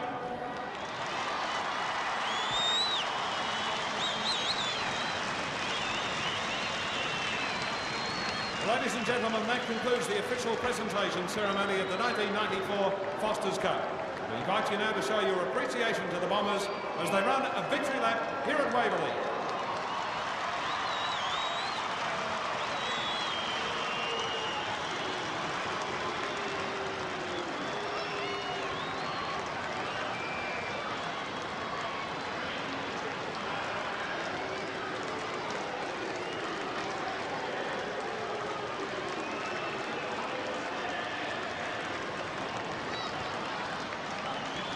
To the victors, the spoils, and the Bombers and their fans are getting to enjoy this sort of thing in recent years. In 1984, Jared, they started off by taking the Foster's Cup and then winning the home and away championship. They did it again last year, and they're on track to do it again this year. Well, the record of Foster's Cup winners, of course, Sandy, is that they do go on and at least play in the day grand final, and I'm pretty sure, looking at the way that the Bombers have prepared themselves again for the 94 season, that they'll be well and truly there in September and perhaps even the first week in October when the grand final's on. Particularly when you consider that there was some 6 players from their 93 grand final side missing, and these youngsters just keep popping up at Windy Hill. Everywhere, and there is talk of a couple of other players at Windy Hill that we haven't heard of that have got exquisite skills, and also when you think that Stephen Alessio, who's been a big player in the Foster's Cup, was suspended during the week. 5 games, he'll be sorely missed, but they bring in Paul Salmon. What a list they've got. Anthony Danaher missed out. He's a state of origin player. And Michael Long, the Norm Smith medalist, also wasn't on the ground. Yep, so the victory lap continues for the Bombers, but in the meantime, the losers must now look to the home and away. Greg Anderson is one of those players. He's with Neil Curley. Neil? Thank you. Well, Greg, you've been part of the Essendon machine for some time. Where do you think Kevin Sheedy's got this side playing better footy? They're just running so much better with the ball from the fence. The defence is just awesome at the moment. They play at all costs and they really have a go. Well, that's what I think that their ground level skills tonight were so much better than the Crows. Yeah, I think they had more numbers at the ball of the ball, and they're pretty disciplined one player up, and they play very good football. But being part of the Crows team, you have to be pretty happy with your preparation this year and your sights on this year's approach to a grand final? Yeah, I thought we started excellently. I think that we dug ourselves a hole and missed a couple of easy goals in that first quarter. That really made it hard for ourselves. Well, Greg, thanks very much for your time, pal. All the best. Back to you, Alan.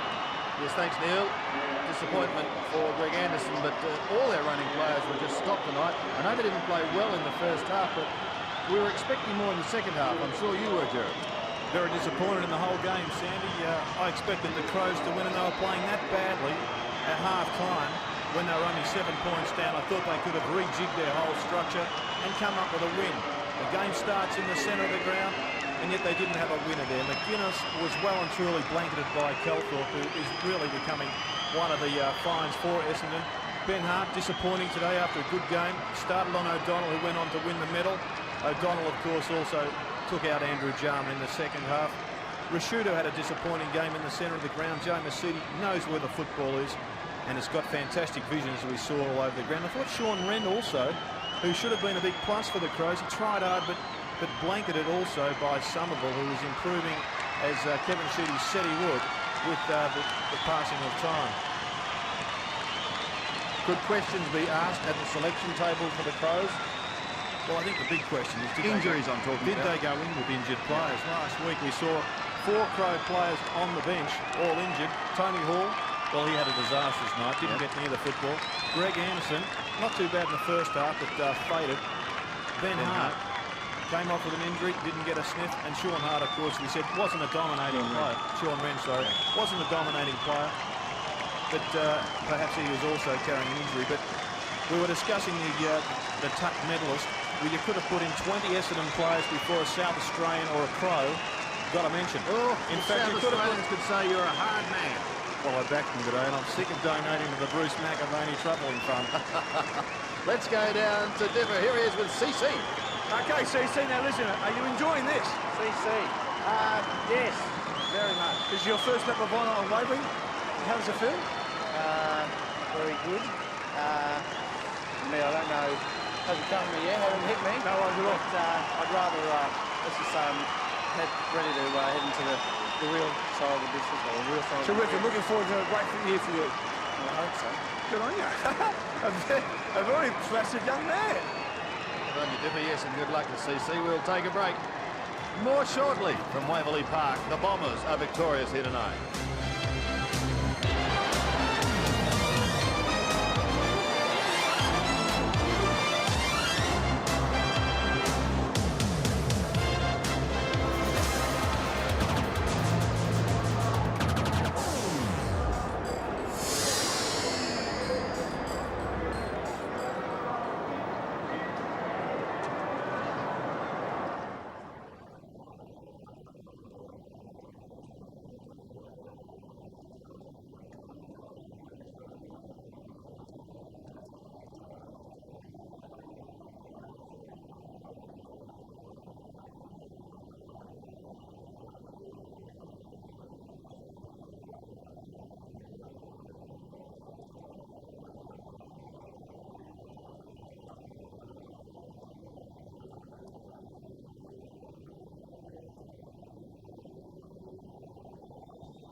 You may have just joined us. The winning margin was 34 points. G. Healy. Let's talk about the victors. Where do they go from here? They just simply look to be getting better and better. Well, they have got the renowned junior program there, and they keep producing young players. 18-year-olds out in the track, 19-year-olds, 20-year-olds, which is a good lesson for the young players out there. If you want to get better, you've got to reach the standard that these guys have shown you at the highest level this afternoon. You can see some of those kids in the dressing rooms there. Mercury is an outstanding athlete. He ended up in a back pocket. He's renowned as a forward pocket, and yet his adaptability is such. And there is the player that I think gave them the light. Darren Buick, his electrifying pace really sparked the Bombers. And now just have a look at this. That ball should have been taken over the boundary line. KB mentioned it through the call. And you just have to question some of the little things that the Crows aren't doing. There's another one that comes up here. Ben Hart goes to ground instead of keeping his feet, and this young man, Manton, surely is the player, the find of the series. Have a look at the way this ball comes out with a handball. There's David Kelthorpe, I thought was second best on the ground, took McGuinness totally out of the play. Great tap on. Tregenza also went to the ground instead of keeping his feet. Left, it was a 2-on-1 situation, but in the end, what a terrific goal to Mercury. Actually, you mentioned Manton, another young player that's really come out of the woodwork is Ben Doolan. Well, Ben Doolan was unfortunate tonight because he was going or heading towards votes for BOG. Yeah. Unfortunately, he got injured, but in doing so, I think he set himself up as a potential back pocket for the season, taking Liptak out of the game and showing really that Essendon haven't erred in recruiting him, as many people said. Didn't Manton love this?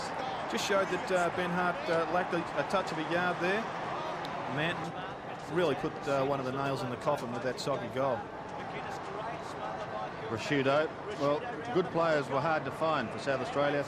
Rashudo battled hard, but he certainly wasn't on his own. The performance of Fletcher too, I want to ask you about after we look at that sensational It was a good mark, and another one of those players that the Bombers have turned around, a problem child for a couple of clubs, and yet he's turned him into a top player, well, potentially showing that anyway, as they celebrate from the winning cup. Let them have a quiet drink. I want to ask you about Dustin Fletcher, his performance. Well, he started slowly. Modra, of course, had a lot of shots at goal in the first quarter, but didn't have his kicking boot on, but he did fight back. In fact, I thought he was probably in the best 5 players on the ground for Essendon. He blocked and he harassed.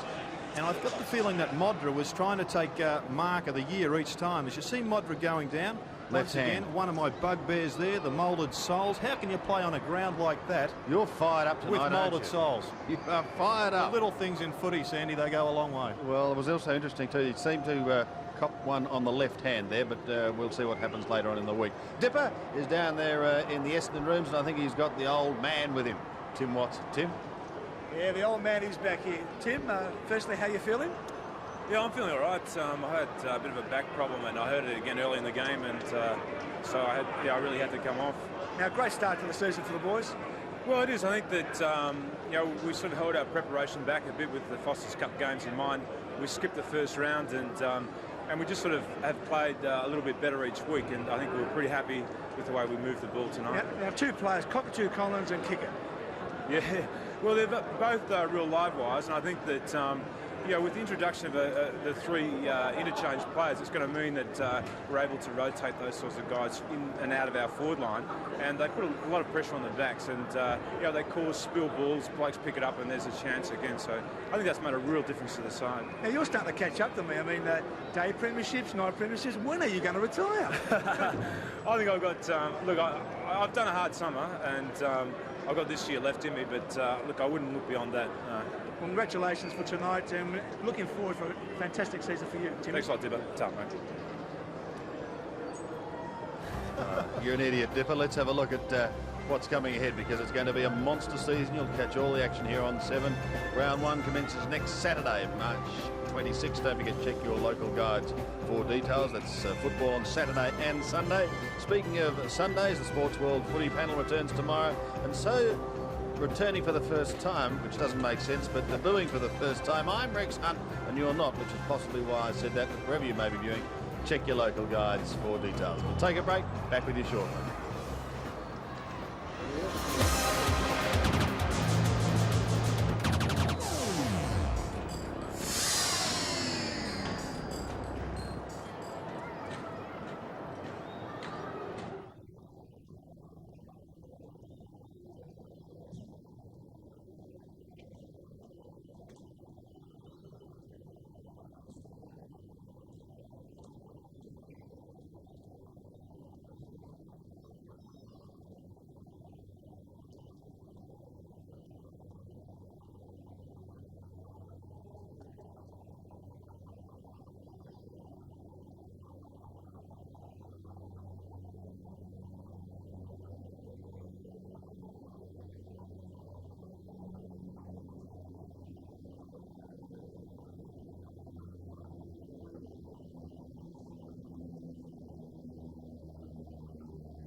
Acting captain tonight was Paul Salmon. His side was victorious by 34 points. Here he is with Dipper.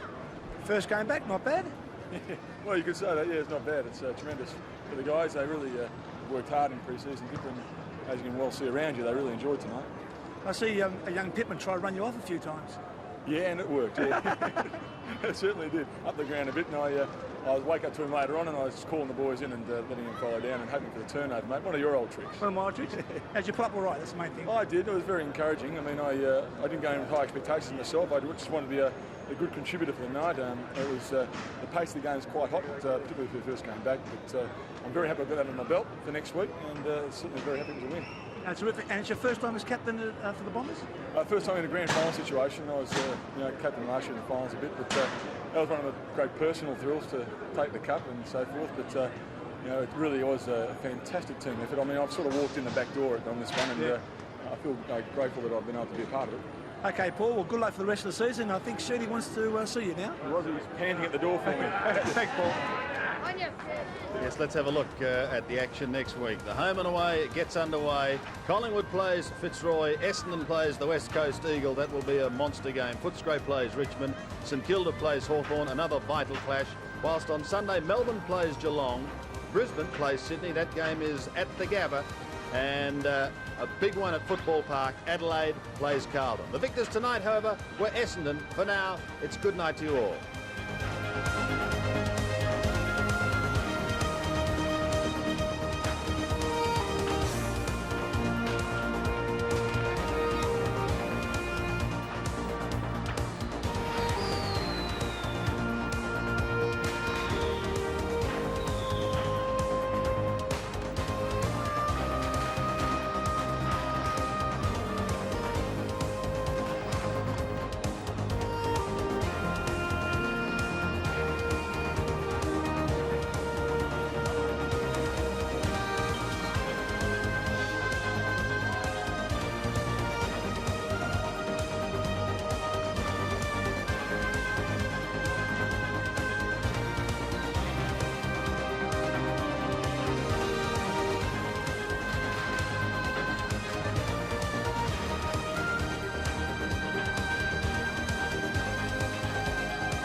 This has been a 7 Sports production.